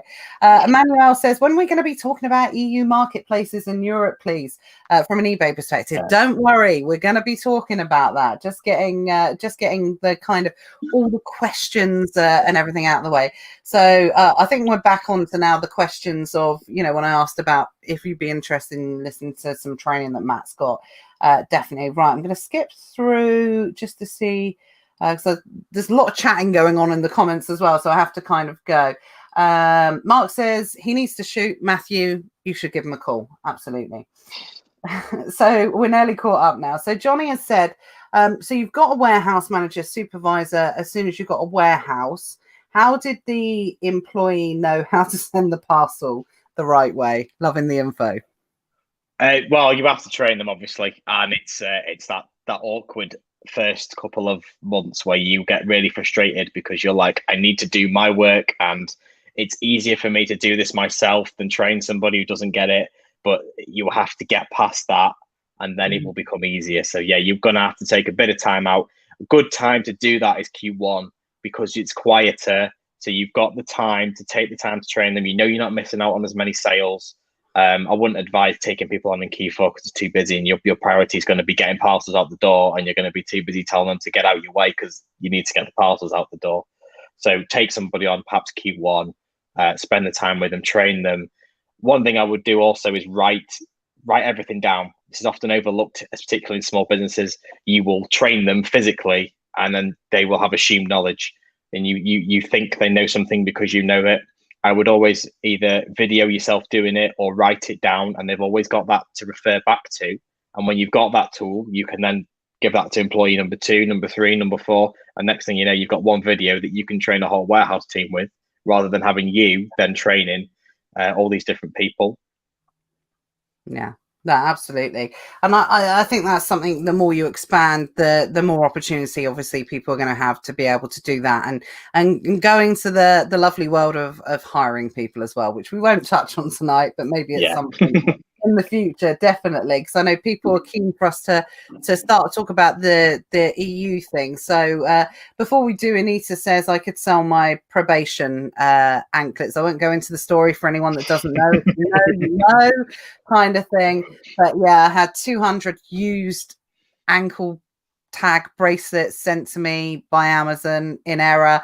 It was rank. I threw them out. I decided, I was like, at one point I was like, well, should I sell them? And I was like, no, they were rank. They were disgusting. So yeah, we threw them out in the end. And plus I didn't want like Bournemouth squat team or something like that. Completely invading the warehouse or anything like that. So I thought we just better go. They're gone. They went a couple of months ago. Right, so let's talk a little bit. EU. Yeah, definitely. Let's talk a little bit about EU. So, I mean, obviously, everyone knows what's kind of well, I don't know if everyone does know what's going on in the EU at the moment. I thought 3 weeks into January, I did think that we'd have a little bit more clarity than we have now with regards to selling on Amazon, but it just seems like nobody knows still what's going on or what you can sell. Definitely can't sell in any form of EFM. We know that 100%. We're struggling to see anyone that's making even pan-U work. I know Matthew Baker's been sending through some shipments, but I know he also is very much on the wholesale private label side of things. I've not successfully seen anybody get an arbitrage shipment through yet. Obviously it's within our communities and some of the other communities as well. So it's interesting that 3 weeks in, Amazon still don't seem to have this kind of plan of what's going to happen.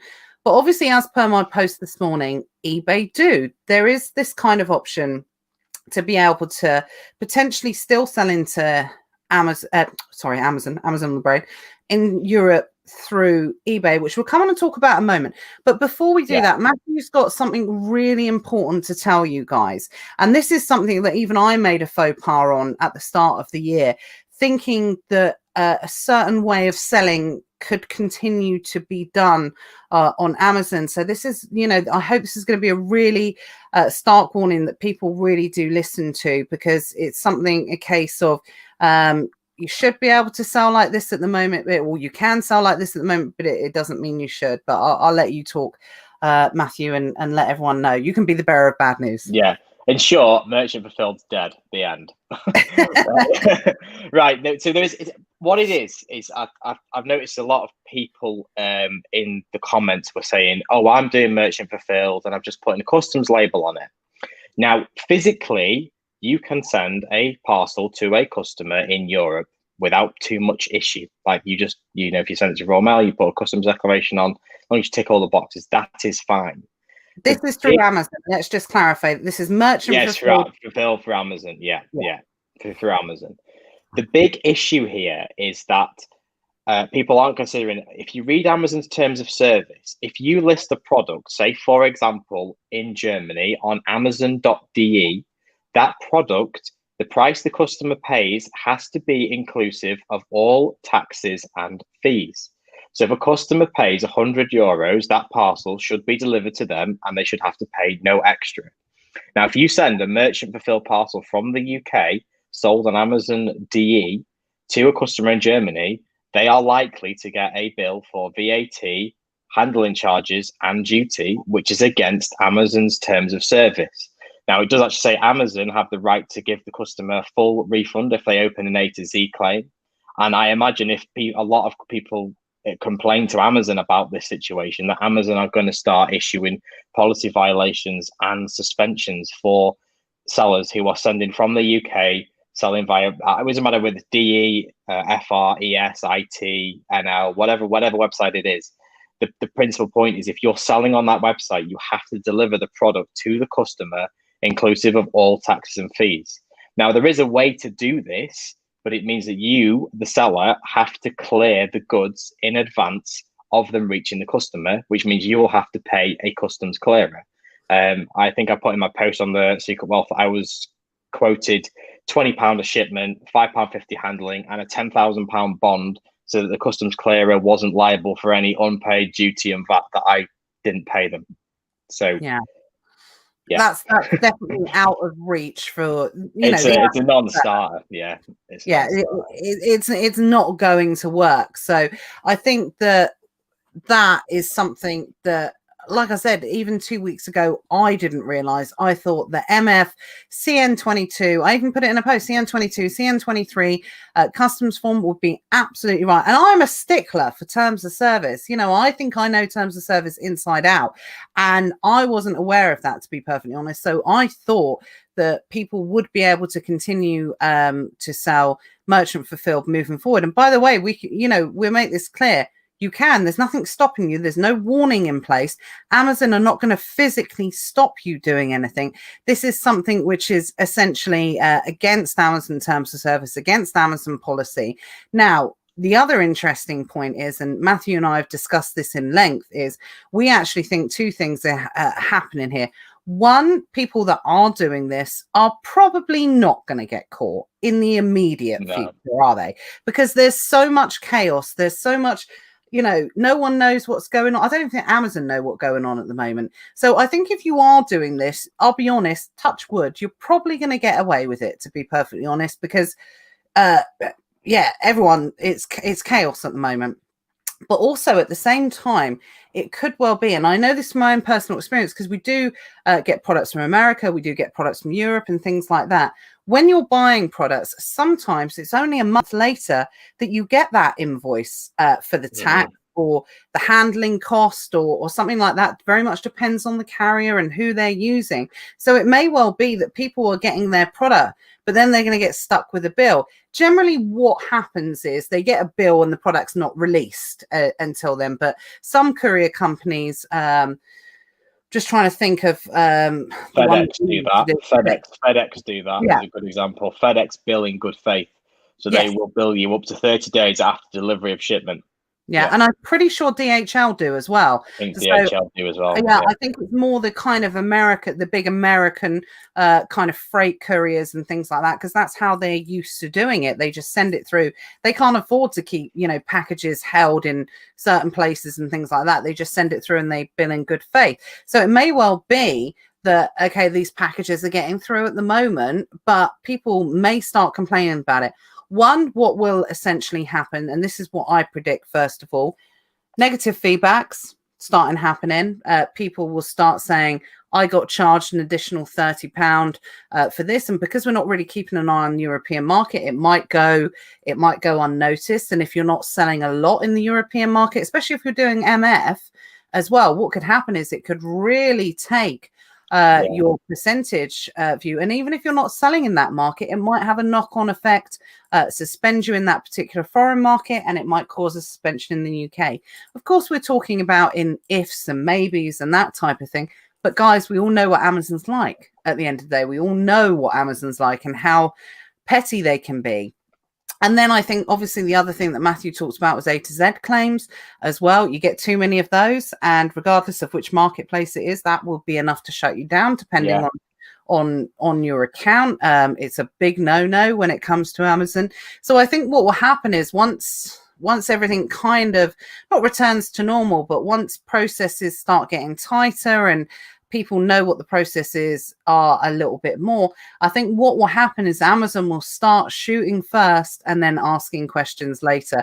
I think even before they introduce any type of alternative to EFN, even before they fix the bigger problem, they'll just say, right, okay, I'm going to start issuing policy. We're going to start issuing policy violations. Well, I think policy violations will be the first thing to come out, and then there'll be suspensions will come second. Yeah, absolutely. So guys, this really is a case, and you know, Matt and I filmed a YouTube video today, so we did talk about this in the YouTube video as well for anyone that's interested in a bit more detail. Is that just because you should, just because you can, it doesn't mean you should. I mean, you should. Yeah, this is a perfect example of that. And like I said, you know, I've been selling on Amazon for a long time, and you know, even I didn't pick up on that, you know, that it wasn't, or it was against terms of service to be able to do that. So unfortunately, the last kind of loophole that we thought existed was really not going to be a viable option. It might last for a certain period of time, but we're certainly not going to advise anyone does that. And I'll probably go back and remove the post There is one caveat to this, and that is shipments under €22 will be given essentially good grace, and they will not be charged VAT and duty. However, I imagine that's got to be the total sell price, including all shipping fees. So I imagine for most sellers, it's just not going to work. €22 is probably not even going to cover your shipping costs, so it doesn't work. No, unless you're selling toothpicks, that's not going to be a viable option. Definitely not. But as ever, we always like to try and be able to give you guys a little bit of a silver lining, I suppose, that yes, now we know that this isn't potentially going to be an option until Amazon kind of sort themselves out moving forward. But there is actually an option that not a lot of people know about, especially if you're not an eBay seller. Another big plus, big tick to selling on eBay is that eBay have kind of got their ducks in a row. They're a little bit more, I don't know, dare to say, organized than Amazon with regards to the European thing. So tell us a little bit about that. How can people still have an impact on Europe that they might have lost through their Amazon sales, but they might be able to pick it up if they start looking at the eBay market eBay for the European market? Yeah, there's a program called the Global Shipping Program, and if anyone's ever heard of it, it's essentially eBay acts as a freight forwarder for things you sell on eBay, sending them to foreign marketplaces. So how it works is you would list something on ebay.co.uk. eBay would then push that product to ebay.com. A customer in America would order that product through the Global Shipping Program. You would then post that product to a warehouse in the UK, and eBay would then forward it on to the customer in America. So eBay essentially collect the difference in postage and taxes and duty and fees and charge the customer that. And you don't have to deal with any of that. Your only responsibility is getting it to a warehouse in the UK, the same as you would any domestic order. So it's a real good workaround. And it's not just for Europe, it's the Global Shipping Program. So it is for the world. It's not just for Europe. It literally works anywhere in the world. They will ship. I don't know if there's anywhere they won't ship, but I think they'll ship to most places in the world. And then you don't have to deal with any of the customs, taxes, fees. Your only responsibility is to get it to a warehouse in the UK, just same as you would any other domestic order. That's phenomenal, really, when you think about it, that Amazon, for all their innovations, for all, Jeff, not anymore, was the richest man in the world. Amazon, still the biggest company in the world, still the biggest retailer in the world. But eBay, which is considered to be Amazon's, I suppose, poorer cousin in terms of selling, how it's perceived essentially. Yes, it's obviously this is something they've always done, but considering this is what I still can't wrap my head around, that Amazon have known for 4 years that this is going to happen. And still there's not even, and eBay's kind of got their shit together, whereas Amazon hasn't. Yeah. Yeah. I don't know if Amazon were in blissful ignorance in the hope it was all going to go away at the final hour. I think I was a little bit. I was just like praying that it would all just go away at the final hour, but it didn't. So yeah, I was the same. Yeah, I'm not going to be one of those people. I did think, although I knew Brexit was going to happen, I honestly didn't think that there was going to be this much chaos, this much, not knowing what to do, where you could order from. It's just all of these different types of, things in place that we weren't aware of that we're now going to be aware of. But at the same time, guys, this is part of business. This is part of, regardless of your personal feelings on Brexit or anything like that whatsoever, we've all been really spoilt for a long time, in the sense that we've been really spoilt with the way that we've sold on Amazon. If you were importing from or exporting to any other country outside of Europe, this is what you have to do anyway. So if you are going to be someone that's going to grow your brand, if you're going to be someone that's going to grow your business to global scale, you need to know this stuff anyway. So it's not a case of, oh God, thanks a lot, Brexiteers, whatever. I'm a personal believer in, if you want to have big business, if you want to expand globally, which we do have the opportunity to be able to do that now, you're going to have to learn this stuff anyway, especially if you're getting into selling your own products, which is very much the direction that I want a lot of the guys to be able to go in, to be able to sell on the different, or give people the option to be able to look into, certainly. Let's have a quick look. So Sean said the only downside to the global shipping, I called it the global selling program earlier, I couldn't get it out of my head. Matthew was like, he let me talk for ages, and he was like, by the way, it's the global shipping program, not the global selling program. I thought, if anyone's going to say it's wrong, definitely going to be me. So the only downsides to GSP customers, sometimes message me, why is the delivery expensive? And if I do it cheaper, or if I can do it cheaper, presumably, basically want sellers to post directly to save them money. Yeah, I'm sure that is a downside, but at the end of the day, the world hasn't, this is the way I would see it, the world hasn't acclimatized themselves to more expensive things, because we are no longer in Europe now. More expensive shipping, less convenience, less opportunity. Prices in terms, I think, are going to start evening out. So even if that was a problem maybe a couple of months ago, I think in a couple of months, 3 to 6 months time, something like that, people are not going to be questioning that. I could be wrong, but that's certainly the way I see it. With prices increasing and, supply and demand, there's definitely less supply. So therefore, it's going to be the demand that runs it. Yeah, definitely. Yeah.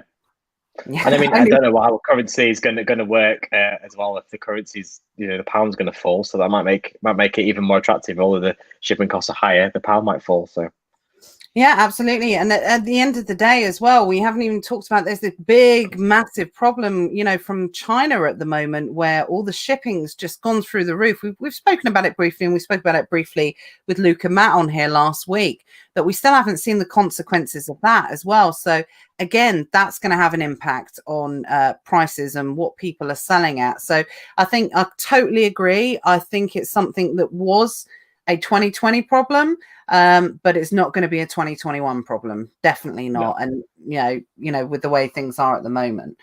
Let's have a quick look. So I think agreeing that that's a downsize. Oh, it was Andrew. Sorry, I can't see your name. I have to go on the phone, Andrew, and have a look. Oh, I think they were just having a conversation for themselves. Manuel, I knew someone was going to put it. Thanks a lot, Brexiteers. LOL. I knew someone was going to put it. Louisa says, thank you for hosting this podcast. First time I've heard about this stuff, people that do it.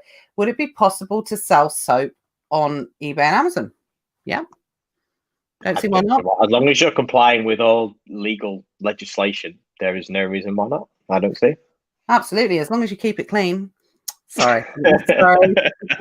That was bad. Waiting for that. Let's have a look now. Sean says he's waiting for cheaper houses. Yeah, I don't know. I don't know if that's something that is going to happen. You have to get Matt Webley on to talk about that, definitely. Matthew says GSP can be expensive. I love the fact that we've already gone straight into acronyms. You know, we're like ESA, BBP, PPP. We've already gone straight into acronyms for GSP. That everyone's acclimatizing. We're definitely getting into the world of eBay now. GSP can be expensive to the customer, but it saves filling out all those damn forms. You said that yourself earlier, Matthew, as well. So you don't have to do anything, do you? You just do what you do normally. Yeah. I mean, we've actually added £2 onto our European shipping to cover the admin cost. So it's got to be worth it for us because we've got to fill all these forms out. So yeah, absolutely. God, and that's those forms are a bugger. What is it? I think it's something like 6 pieces of individual documentation. Yeah, that you've got to supply at the moment. I mean, it's just a big pain in the ass, to be perfectly honest. But you know, we'll find out more as we go throughout the year. It's definitely something that's going to be getting more and more and more. We're going to be hearing about as time goes on. Going back to the soap, Andrew makes a really good point, actually. Yeah, so stuff like that sells really well on Etsy, not on the high street. Some of the other different, more creative, more kind of niche-y platforms as well. So definitely, who doesn't love a nice sort of like bath bomb soap set, something like that?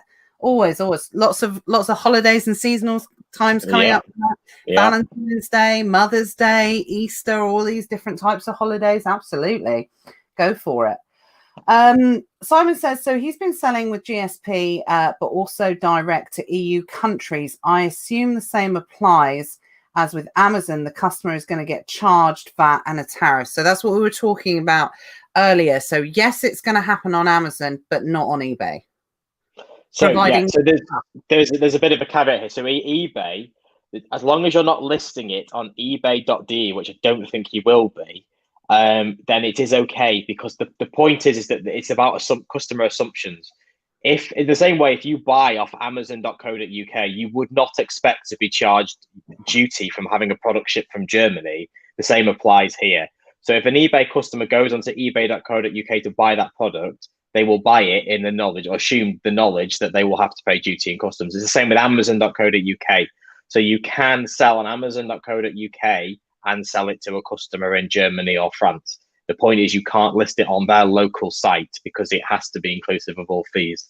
So if you're just listing it on ebay.co.uk and you tick the boxes, I will ship to Europe, that is okay, as long as you're complying with all the other regulations. So if I list my product on amazon.co.uk and a German customer buys it, that's their hard cheese, essentially. I can because they are aware that they are buying it from the UK. Yeah, that's how I've interpreted the policy anyway. If anyone else interprets it differently, this is the problem with this. It's all they make statements, and it's a lot of interpretation of how you read the statement. So. Yeah, don't get me started on the whole having to put single items if it's longer than 63.5 centimeters. I've had stand-up rows with people on that, because it comes down to interpretation and what you interpret that saying. And if there's one thing about Amazon terms of service, they're very clever in the way that they word things, that they can. I'm sure that they've just got a team of people thinking ways to which word it that just benefits Amazon in every single way, and they can use it in whatever context they want to be able to use it in. Definitely. Well, that's interesting. Thanks for pointing that out, because I know someone messaged me earlier, actually. If my memory serves, but I didn't have a chance to read the message. It might have been Ruther who'd mentioned about selling something to Ireland. So I don't know if that's the same thing. I'll go back and I'll check the message. Northern Ireland, I'll be honest, Northern Ireland's a mess. Northern Ireland is both part of the UK and the Republic of Ireland. That's the same rules as the. If it's the Republic of Ireland, that's the same as the EU. That's the same as Germany, France. If it's Northern Ireland, technically that is still part of the EU, but it's also part of the UK. So it's a mess, is the honest answer to that question. And I have been following for Northern Ireland shipments all the customs, all the commercial invoices, commodity codes for Northern Ireland, just in case. But officially, it's part of the UK and the EU as well. Yeah, absolutely. I'm sure that there, for the people that are based in Northern Ireland, I'm sure at some point some sort of opportunity Something will will get emerge. sorted. Yeah, absolutely. And they're going to be in a really good position to be able to have the best of both worlds. I've got no doubt whatsoever. So if you are based in Northern Ireland at the moment, good things are coming your way. I'm absolutely certain of that. Sean said, anyone noticing the supermarket prices are slowly increasing? I'm going to be honest, I haven't left the house. I haven't been into a physical shop. I haven't been into a physical shop. Last time I went into a physical shop was just literally over a month ago. I think it was like the 21st of December when I picked up my Christmas turkey. That's the last time I went into a shop. So I can't really comment on that. I go to Waitrose, so I can't comment either because it's Waitrose. It's always expensive.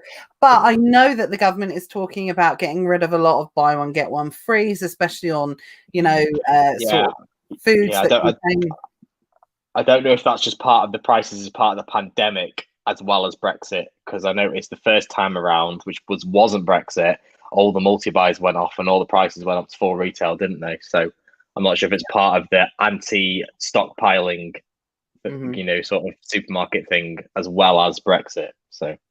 Yeah, absolutely. Amy's made a really good point here, and something we've probably even overlooked. I know you mentioned it very briefly, but GSP is very lucrative, especially for American buyers who want UK collectibles. We're just talking about the loss of the EU, obviously, as well. But again, this opened up. You got some mad eBay buyers in America as well, and that opens up a whole new market essentially as well, doesn't it? Yeah, absolutely. And Amazon.com as well might be a potential market as well. If you can get your goods into there and clear them in there, then America's the biggest market in the world, isn't it? So, maybe China's bigger, but in terms of Amazon and eBay, then America's the biggest market in the world. Yeah, I think with regards to being the most easily transferable, that our American cousins, there wouldn't be an easier platform to transfer to.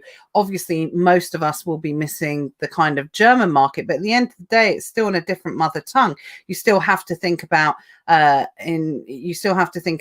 interpretations of foreign language in the listing, and have you got it slightly wrong? Whereas if you can kind of get into that American market as well, it's all in English, and it's definitely the most transferable, 100%. Louis says, thank you for all the love and advice. You're more than welcome. Feel free to, we do this every week, Louis, if this is the first time that you've joined us. So 7:00 every week, have a different guest on every week, and we generally talk about different subjects, mainly about Amazon. But we've made it absolutely clear, guys, this isn't the secret wealth Amazon project. We're definitely going to be exploring and looking at different platforms, all closely connected, all integrated and linked in. That was always the big goal for this year, 100%. So Matthew says they've sold some toys to American buyers at crazy ROI prices.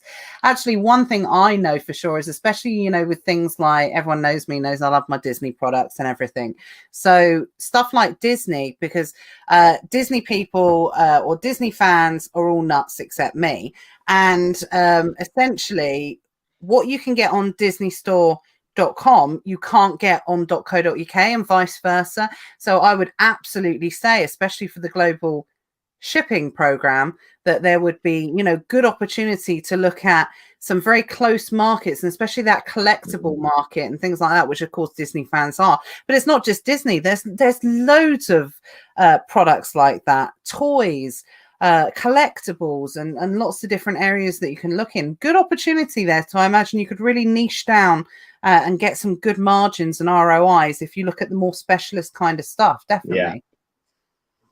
Let's have a look. Sean says GSP still has terms and conditions, so it can't be any more than 2 kilograms and a certain size. Well, you shouldn't be sending heavier than that anyway, Sean. It'll cost you a fortune. To be honest, I imagine, well, certainly for my business, that is the average size of my orders. So it's, and for most people sending to Europe, it's probably the average size of the parcel they're sending anyway. Because I'd like to say anything bigger than that's probably going to be costing you too much anyway, unless it's very high value. In which case, it's probably worth clearing it anyway. Customs clearing it yourself anyway if you're making that much on it. I remember when I first started to sell on Amazon, I first learned to sell on Amazon. The advice was never bigger than the size of a shoebox and more than 50 quid or more than 80 quid or something like that. Yeah. How the world has changed. Totally changed since then. So yeah, Amy says, I buy toys and collectibles knowing full well it will only sell at inflated price to the US. Absolutely. Supply and demand, 100%. Manuel says prices are already going up. Sean, definitely. I think most people are agreeing.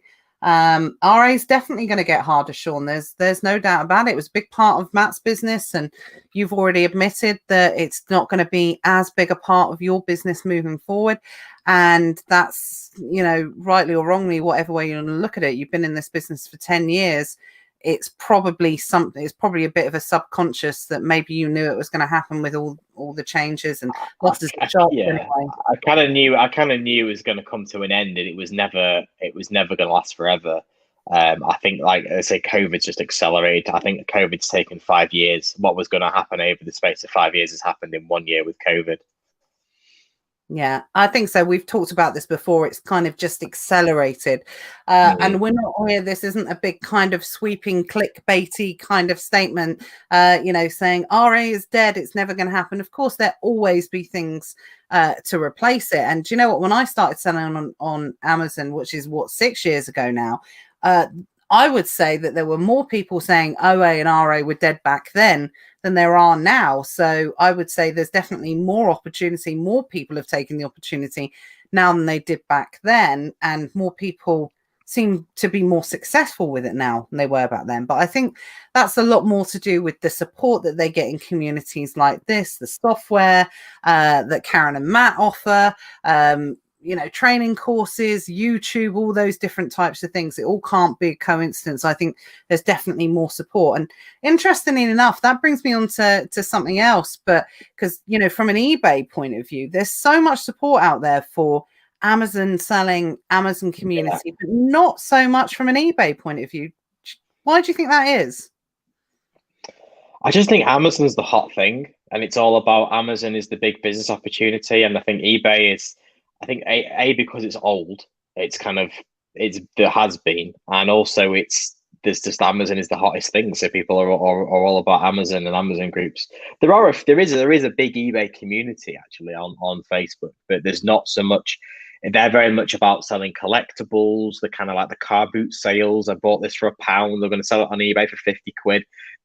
That's not really, to me, that's more like a sole trader kind of income rather than a business.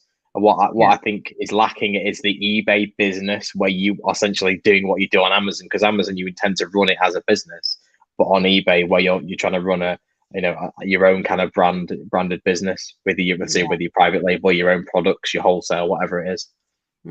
Well, Secret Wealth Project is definitely going to be the forefront of changing that misconception over 2021. We've all been guilty of it, 100%. And whilst we've all been dazzled by Amazon, and people like yourself, Matthew, have been literally clearing up on eBay because there's so much opportunity there for that. And I think I don't think the Amazon bubble will ever burst. I don't think it will ever burst. They're too big. They're too far ahead. But, people do start I think we might have talked about this again earlier as well, is people do start getting a bit hatey towards. Yes, I think it's the same with anything. When somebody gets too big, people hate them. People like the little guy. And I've noticed it on Facebook a lot recently, like the support our high street. And a lot of that's very anti-Amazon. It's like, don't buy off Amazon and support your high street. It's not support our high street. It's don't buy off Amazon. And it's kind of like, I think if you're selling on Amazon, you're getting tarnished with the Amazon brush. I've not seen anybody say don't buy off an eBay seller, because they know it's small companies and individual people. It's not the big bad eBay. It's the individuals, whereas Amazon is the big bad Amazon. And if Amazon has a bad PR day, do your sales fall because Amazon's had a bad PR day? Yeah, I think it's Jeff just looks like an evil evil super villain. Yeah. He does. You totally expect him to have like one of those white fluffy pussycats or something like that. But yeah, no, you're right. People, with massive success tends to come massive hate and things like that. People love to tear down. Do I think, like I said, the Amazon bubble is going to burst? Definitely not. But when you look at these other type of platforms and things like that, I think essentially there's just so much opportunity there to be able to look at that, and that's quite evident. But even when I had my distribution company and we used to do the trade shows and things like that, which was going back, sort of 10 years now, even when we had that then, the mood towards Amazon was just, the traders hated Amazon. They were like, they still do. I mean, I went to Spring Fair in February last year. It was last month. God, yeah. And it was like, oh, what do you do? Oh, we sell on Amazon. Oh, we don't sell to Amazon sellers. But you say, oh, I sell on my own website, sell on eBay. Oh, yeah, look at this. Come and have a look at this. I sell on Amazon. Oh, no, we don't sell to Amazon sellers. Yeah. So again, actually, that's the point we haven't even discussed at any point, but it's a really good, I suppose, observation to make. If you go to a wholesaler, you got your website, you got your eBay, you got your OnBuy, you got your Etsy, you got your Amazon as well. Not only does Amazon the bulk of the sales might be coming from Amazon, but it looks like you're more diversified. You're more of a real business. You've got more opportunity to be able to sell their products, to be able to get repeat custom from and things like that. You just look more legit, don't you, if you've got all these different selling options? Yeah, absolutely. Definitely. Let's have a look. I think we've had a few more questions. Louise says, interesting, I'll definitely be attending again. Definitely want to develop that soap angle. It might not be the most profitable, but I'm trying to do something because it makes me happy, not because it's profitable at the moment. Absolutely. We've got to try stuff at the end of the day. We live in the world of want it now, I want to make £1 million in the next 10 minutes. Otherwise, I'm going to give up and quit. We very much live in that kind of world at the moment. But when you think back to terms of traditional business or that type of thing, what was it? First year you made a loss. Second year you're lucky if you break even. Third year you might get a profit. So yes, things have moved on since then, of course. But you've got to test the water. You've got to be able to try different things, different markets to see what works for you. I don't think anyone that's been doing this for a long time probably is where they started out. They've, moved into different areas and tested what works for them. Yeah, absolutely. Yeah. It took me 5 years to get to my first million. It wasn't like, it didn't just like overnight success. And we pivoted, I would say, about 3 or 4 times from where we started and how we thought the business would go to where we are today. Yeah, absolutely. Definitely got to keep be able to diversify, evolve, adapt, and all of these challenges. Absolutely, but not necessarily all challenges with the opportunity. Loads of opportunity out there. Matthew says the real deals on wholesale never make it to the wholesale websites. Trying to build relationships with suppliers. 100%. Yeah, I think I was going back to what Matthew was saying earlier on. Philip says Eastern European suppliers, manufacturers make more sense at the moment versus containers from China. Absolutely. We're going to be going into our first private label product, which I'm going to be talking about hopefully over the year. If it tanks and it goes wrong, I won't be talking about it. But if it goes well, I will. I absolutely will, because I think it's a good learning curve. But the product, the more traditional private label product that we're going to be launching this year is UK manufactured. I wouldn't really consider getting anything to the UK market. I would definitely consider Far East to the American market at the moment, because obviously it's a it's a lot closer, and the same currency and all these. There's a lot more links, and there just seems more opportunity, and there's a lot more 3PL websites, warehouses, and it just works. The system just works better, I think, in America than it does in the UK. But definitely, there's loads. I know a seller who I haven't seen around for quite a long time, but generally that's what happens within this world. You end up working with people or talking to people, and some people go underground and people go into different areas and things like that. And I know someone that was previously selling that was getting their private label products from a European country. So absolutely. Definite opportunity there.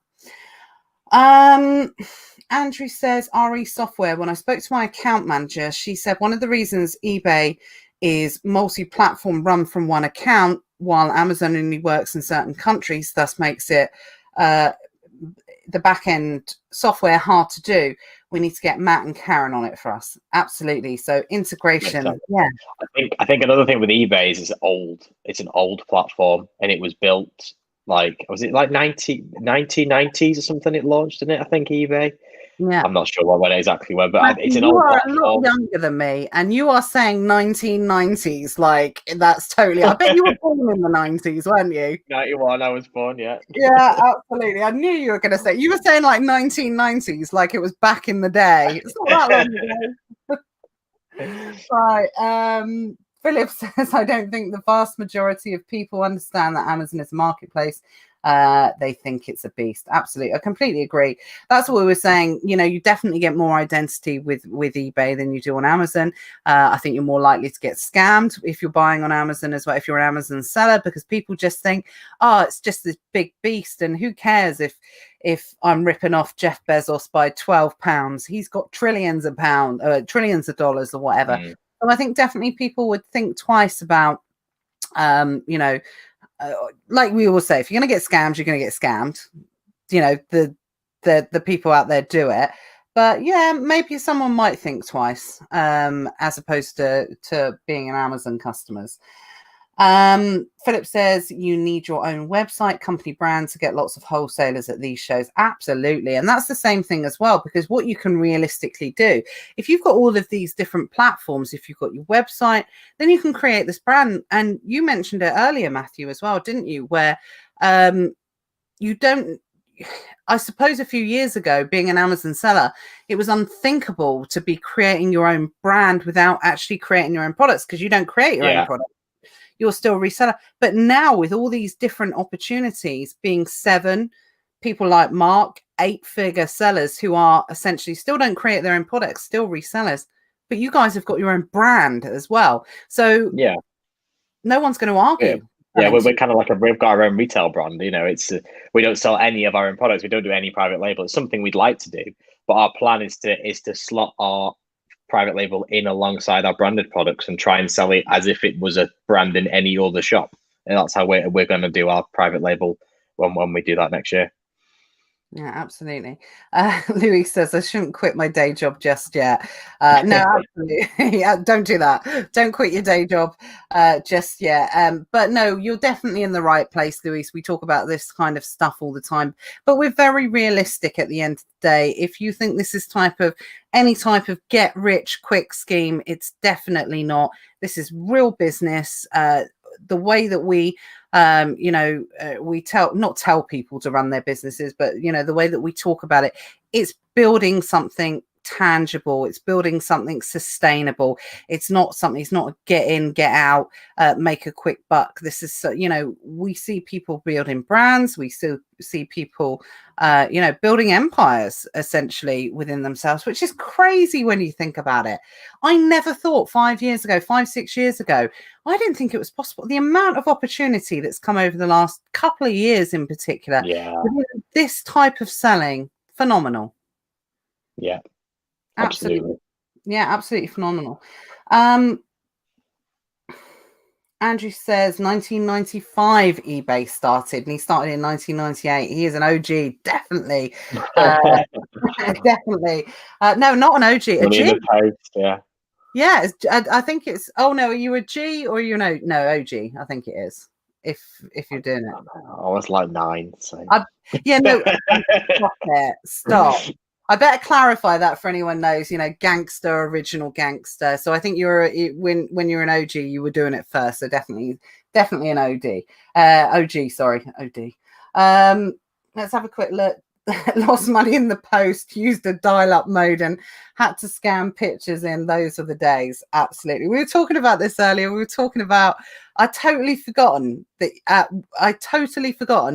when you were selling on eBay that you could send a postal order through the post to be able to pay for it. Then you'd have to wait for it or check. Then you'd have to wait for it to cash. You'd have to wait for it to clear. So it might be like 2 weeks before you actually sent the product. By the time you got down to the bank, and then by the time, or the post office or wherever you were going, it's crazy. It's how much inflation. Yeah, crazy that you can have it like the next day. Absolutely. Oh, that's it. Matt said no checks. I couldn't remember which one it was. No, you won't remember no checks. Far too fresh. No. Definitely. Simon says we have our own brand, which started on eBay, and only other products. Absolutely. So yeah, definitely more of what we're talking about. We're going to be building empires and building brands this year for you guys, 100%. Paulina says, is it a good idea to use an old business eBay account used for drop shipping or a new eBay business account combined with Amazon? Is the account in good health? Then I'll always go for the old one, because you've got trading history with eBay. You probably have more feedback. So yeah, but if you're saying drop shipping, is that because you got a lot of negative feedback from drop shipping, or did you have policy violations because you're not really supposed to drop ship on eBay because it is against terms of service? Then I would use a new account. It just depends on the account health. If the account health's good, no flags, and it's all got lots of good feedback, then I'd use that. Is there are eBay customers still as influenced by ratings, by percentages, feedback scores, and things like that on eBay? I think people do get a bit. They definitely look at a seller's feedback. If you've got loads of negatives, they're not going to buy from you. Same on Amazon, though, I suppose, isn't it? And people actually, I think people are a lot more concerned about feedback for themselves. Like, we've had people message us and say, you can automate the feedback. We've had people message say, oh, you need to leave me feedback because I really value my feedback score. So yeah, people do care about the feedback, but I don't think it's anywhere near what it used to be, where people would like put on that they've got like a gold star. It's not like that anymore. I think that was it. It used to be like A+, A1+, or A++++++.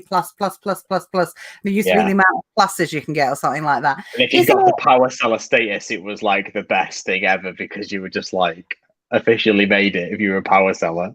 That's it. You're definitely a G. There you go. Yeah. You're definitely a G. Definitely a G with the power status. So I'm just trying to remember, is it now? Again, showing my how old I am. Is it now you can't leave negative feedback, or as a seller you can't? As a seller, you can only leave positive feedback. As a buyer, you can leave negative and positive feedback. Yeah. Still fairer than Amazon, though, isn't it? Yeah. Still much a fairer system, definitely. Matt says in 2000 I had about 50 eBay accounts, no credit card needed. LOL. Why? That's a good point, actually. Just want to elaborate on the points. On eBay, you can have as many accounts as you like. I wouldn't suggest don't go getting them suspended and then get another one, because they will suspend it. But you can have as many products as many accounts as you like. So we do have multiple eBay accounts for different product categories, so you can keep it nice. If you've got a specific brand, if you've got a PL product and you do OA, then you can have one for your OA, one for your private label. Keep them all nice and branded and clean. Yeah, absolutely. And presumably as well, as opposed to, would you separate used and new stuff as well? So for all your crappy returns and everything like that, you don't want that on your nice branded. Yeah, that's what we do. We have a returns eBay and a nice pristine eBay where we keep all the. So if we get anything that's damaged or anything that's returned, then we put that on one, and then another one's got all the nice new stuff on. Absolutely. So Andrew said those were stop encouraging him, Andrew. He doesn't need any encouragement. Definitely. The most frustrating thing about this is Emmanuel. The most frustrating thing about selling on eBay is listing creation and optimization. It takes time, loads of effort. This is not scalable without building a team. Would you agree, Matt? I wouldn't say it's not scalable without building a team, but that's where your product sourcing comes in. You need to make sure you're sourcing products that's worth listing. If you're sourcing one product that you're going to sell for £10 that cost you £5, that is not good time. If you're buying replenishables, then that's fine, because once you create the listing, you can keep recycling. That's how you get your scale. Or if you work in wholesale or you get big quantity OA, you get a couple of hundred pieces, then the listing time and the cost falls dramatically relative to the time you have to invest it to put in the listing. So it's not that it's not scalable, but you've got to think about that when you make your purchase decisions of what you do list and what you don't list. Absolutely, makes total sense. Right, guys, I'm gonna answer these last few questions, and then we're gonna wrap it up, because I'm sure my mind is definitely buzzing after tonight. Lots of ground covered. We've covered eBay, we've covered selling in Europe, what you can do, what you can't do. And I think if anything, sometimes these sessions are absolutely phenomenal, but I think sometimes people go away with more questions than they do when they first started, because there's so much opportunity. But don't worry, we got you guys. We got stuff coming up that's going to help you with this. Rest assured. Lorraine says, Philip says, first of all, feedback's now unfair on eBay. It's changed. The seller can leave. Oh yeah, we already said that. Yeah, but still better than Amazon. That's what I'm going with anyway. Lorraine says, theoretically, I suppose, if you were starting from scratch now, would you bypass Amazon and go with eBay? Start from scratch, I wouldn't bypass Amazon, but I would start on eBay. I think I said this to you before. The beauty of eBay is you learn how to run a business and all elements of it. You learn about the shipping, you learn about the customer service, you learn about the product sourcing, you learn about the selling and listing creation. So you learn all the elements of a business, which you can then transfer onto Amazon, where it's done for you.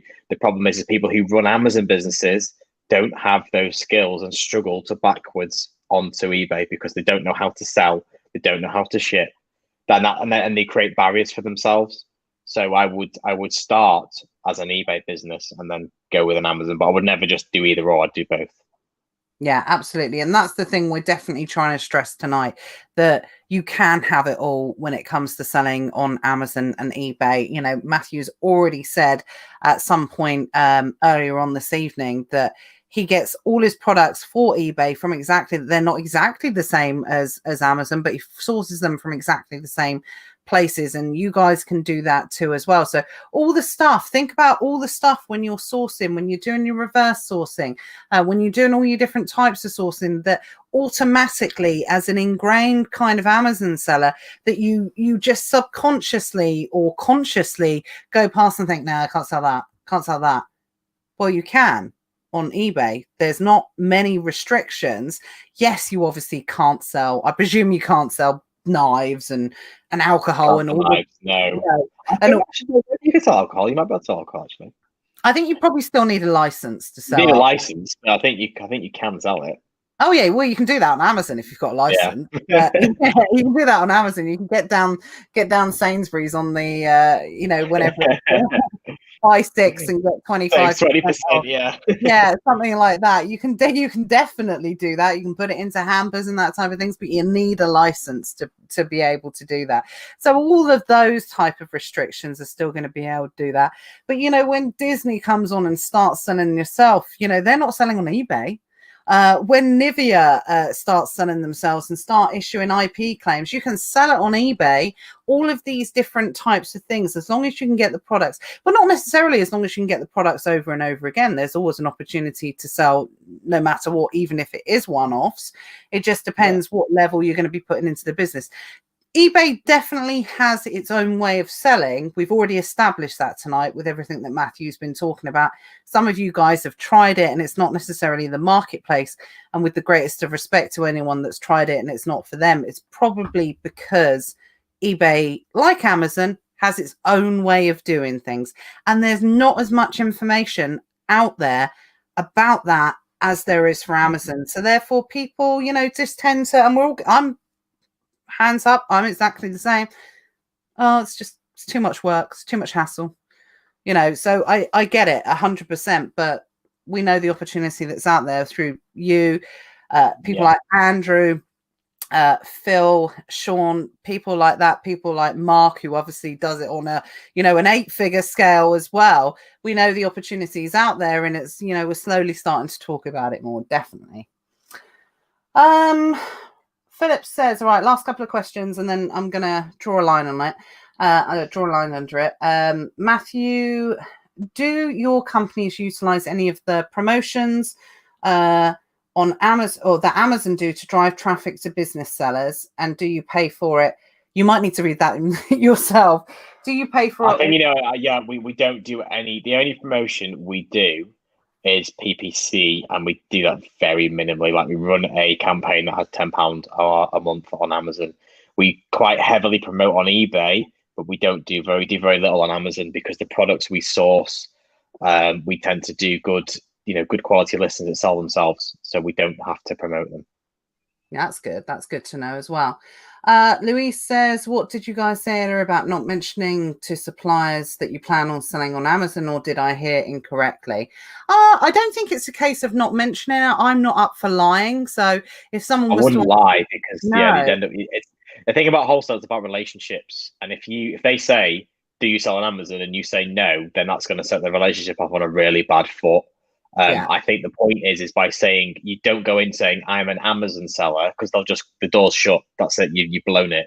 Whereas you go in saying, oh, we're an e-commerce company and we sell on multiple platforms. There is a perk. They're interested. That's the difference. Yeah, and it doesn't matter because, like we said earlier, if you buy 500 items for them, 425 of those items might get sold on Amazon, but they don't need to know that. You're an e-commerce company. You're a brand. You're someone that they can deal with on a repeatable level constantly, and building those type of relationships. You won't get as many doors shut in your face. Absolutely. Lorraine says, great content, guys. Thanks for watching. I know the numbers have been really good tonight, and you've all stayed right until the end, even though we've been going for a 2 hours solid now. Angie says, whilst watching tonight, he's listed some Disney items on eBay. Yay. Sold 3, money and PayPal ready for me to use. Absolutely. I think Andrew's definitely been the biggest champion of eBay on here tonight. I know you love the platform. I know you've been doing it for a really long time, so it's good to hear that it's really profitable. 100%. Oh, Philip meant eBay, but I think you answered that anyway.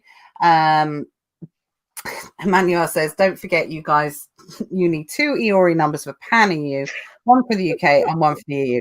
Absolutely. You are correct. Yeah.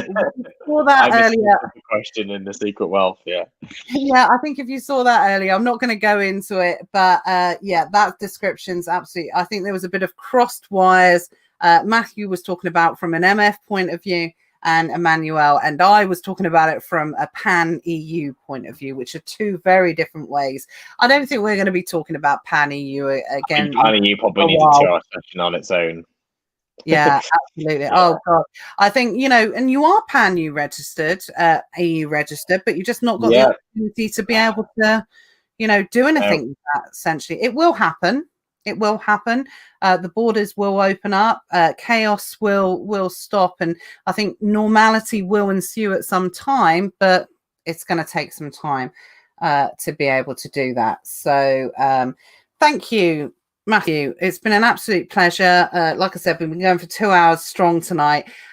So I'm going to kind of stop the questions there. Just an opportunity to say thank you so much for joining me this evening. It's always a real pleasure of someone, a seller of your knowledge, to be able to come on. I think everyone will agree when you hear Matthew talk, it's not just Amazon about. It's eBay, it's Shopify, it's all these different platforms and the procedures and running a business, so you're always a more than welcome guest anytime that you want to come back on here. Anita says, thanks, Matthew and Nat. I've got so many Matthews in my Matts and Matthews. I'm a Nat for all occasions. I'm a Nat for every single Matthew. But yeah, thank you so much, guys, to be able to, watch and listen tonight. I hope you've enjoyed it. I'm going to be back next week. I'm going to talk to Matthew, like I said, peer pressure him into if we can get him back at some time, maybe on a webinar or something like that, to go through and do a little bit training on the eBay front. I think it would definitely be very much welcome, and then possibly maybe even offering some further advice for people that do want to be able to go down and look at selling on the eBay option. That hopefully will be coming soon if we can persuade Matt to be able to do that. For all of you regular Never Mind the Buy Box viewers, 7 o'clock next Tuesday. I might have my dates wrong, but I actually think it's going to be Christos that's going to be joining me next week. We haven't spoken to Christos for a while, a big friend of the Secret Wealth Project, and always a pleasure to have him on. So it'd be cool to catch up with Christos and see what he's been up to. I think it's Christos next week. If not, it might be someone else. apologies if it's the other person. There'll be somebody on. We don't know who, but there'll be somebody. Yeah, there'll be someone on. I'm sure there will. There might even be someone called Matthew. Who knows? We'll wait and see. But thank you once again, Matthew. Matthew, it's been an absolute pleasure. Thanks to everyone that's watched. Any questions in the group, just let us know. And have a great week, everyone. Take care. Bye. Bye.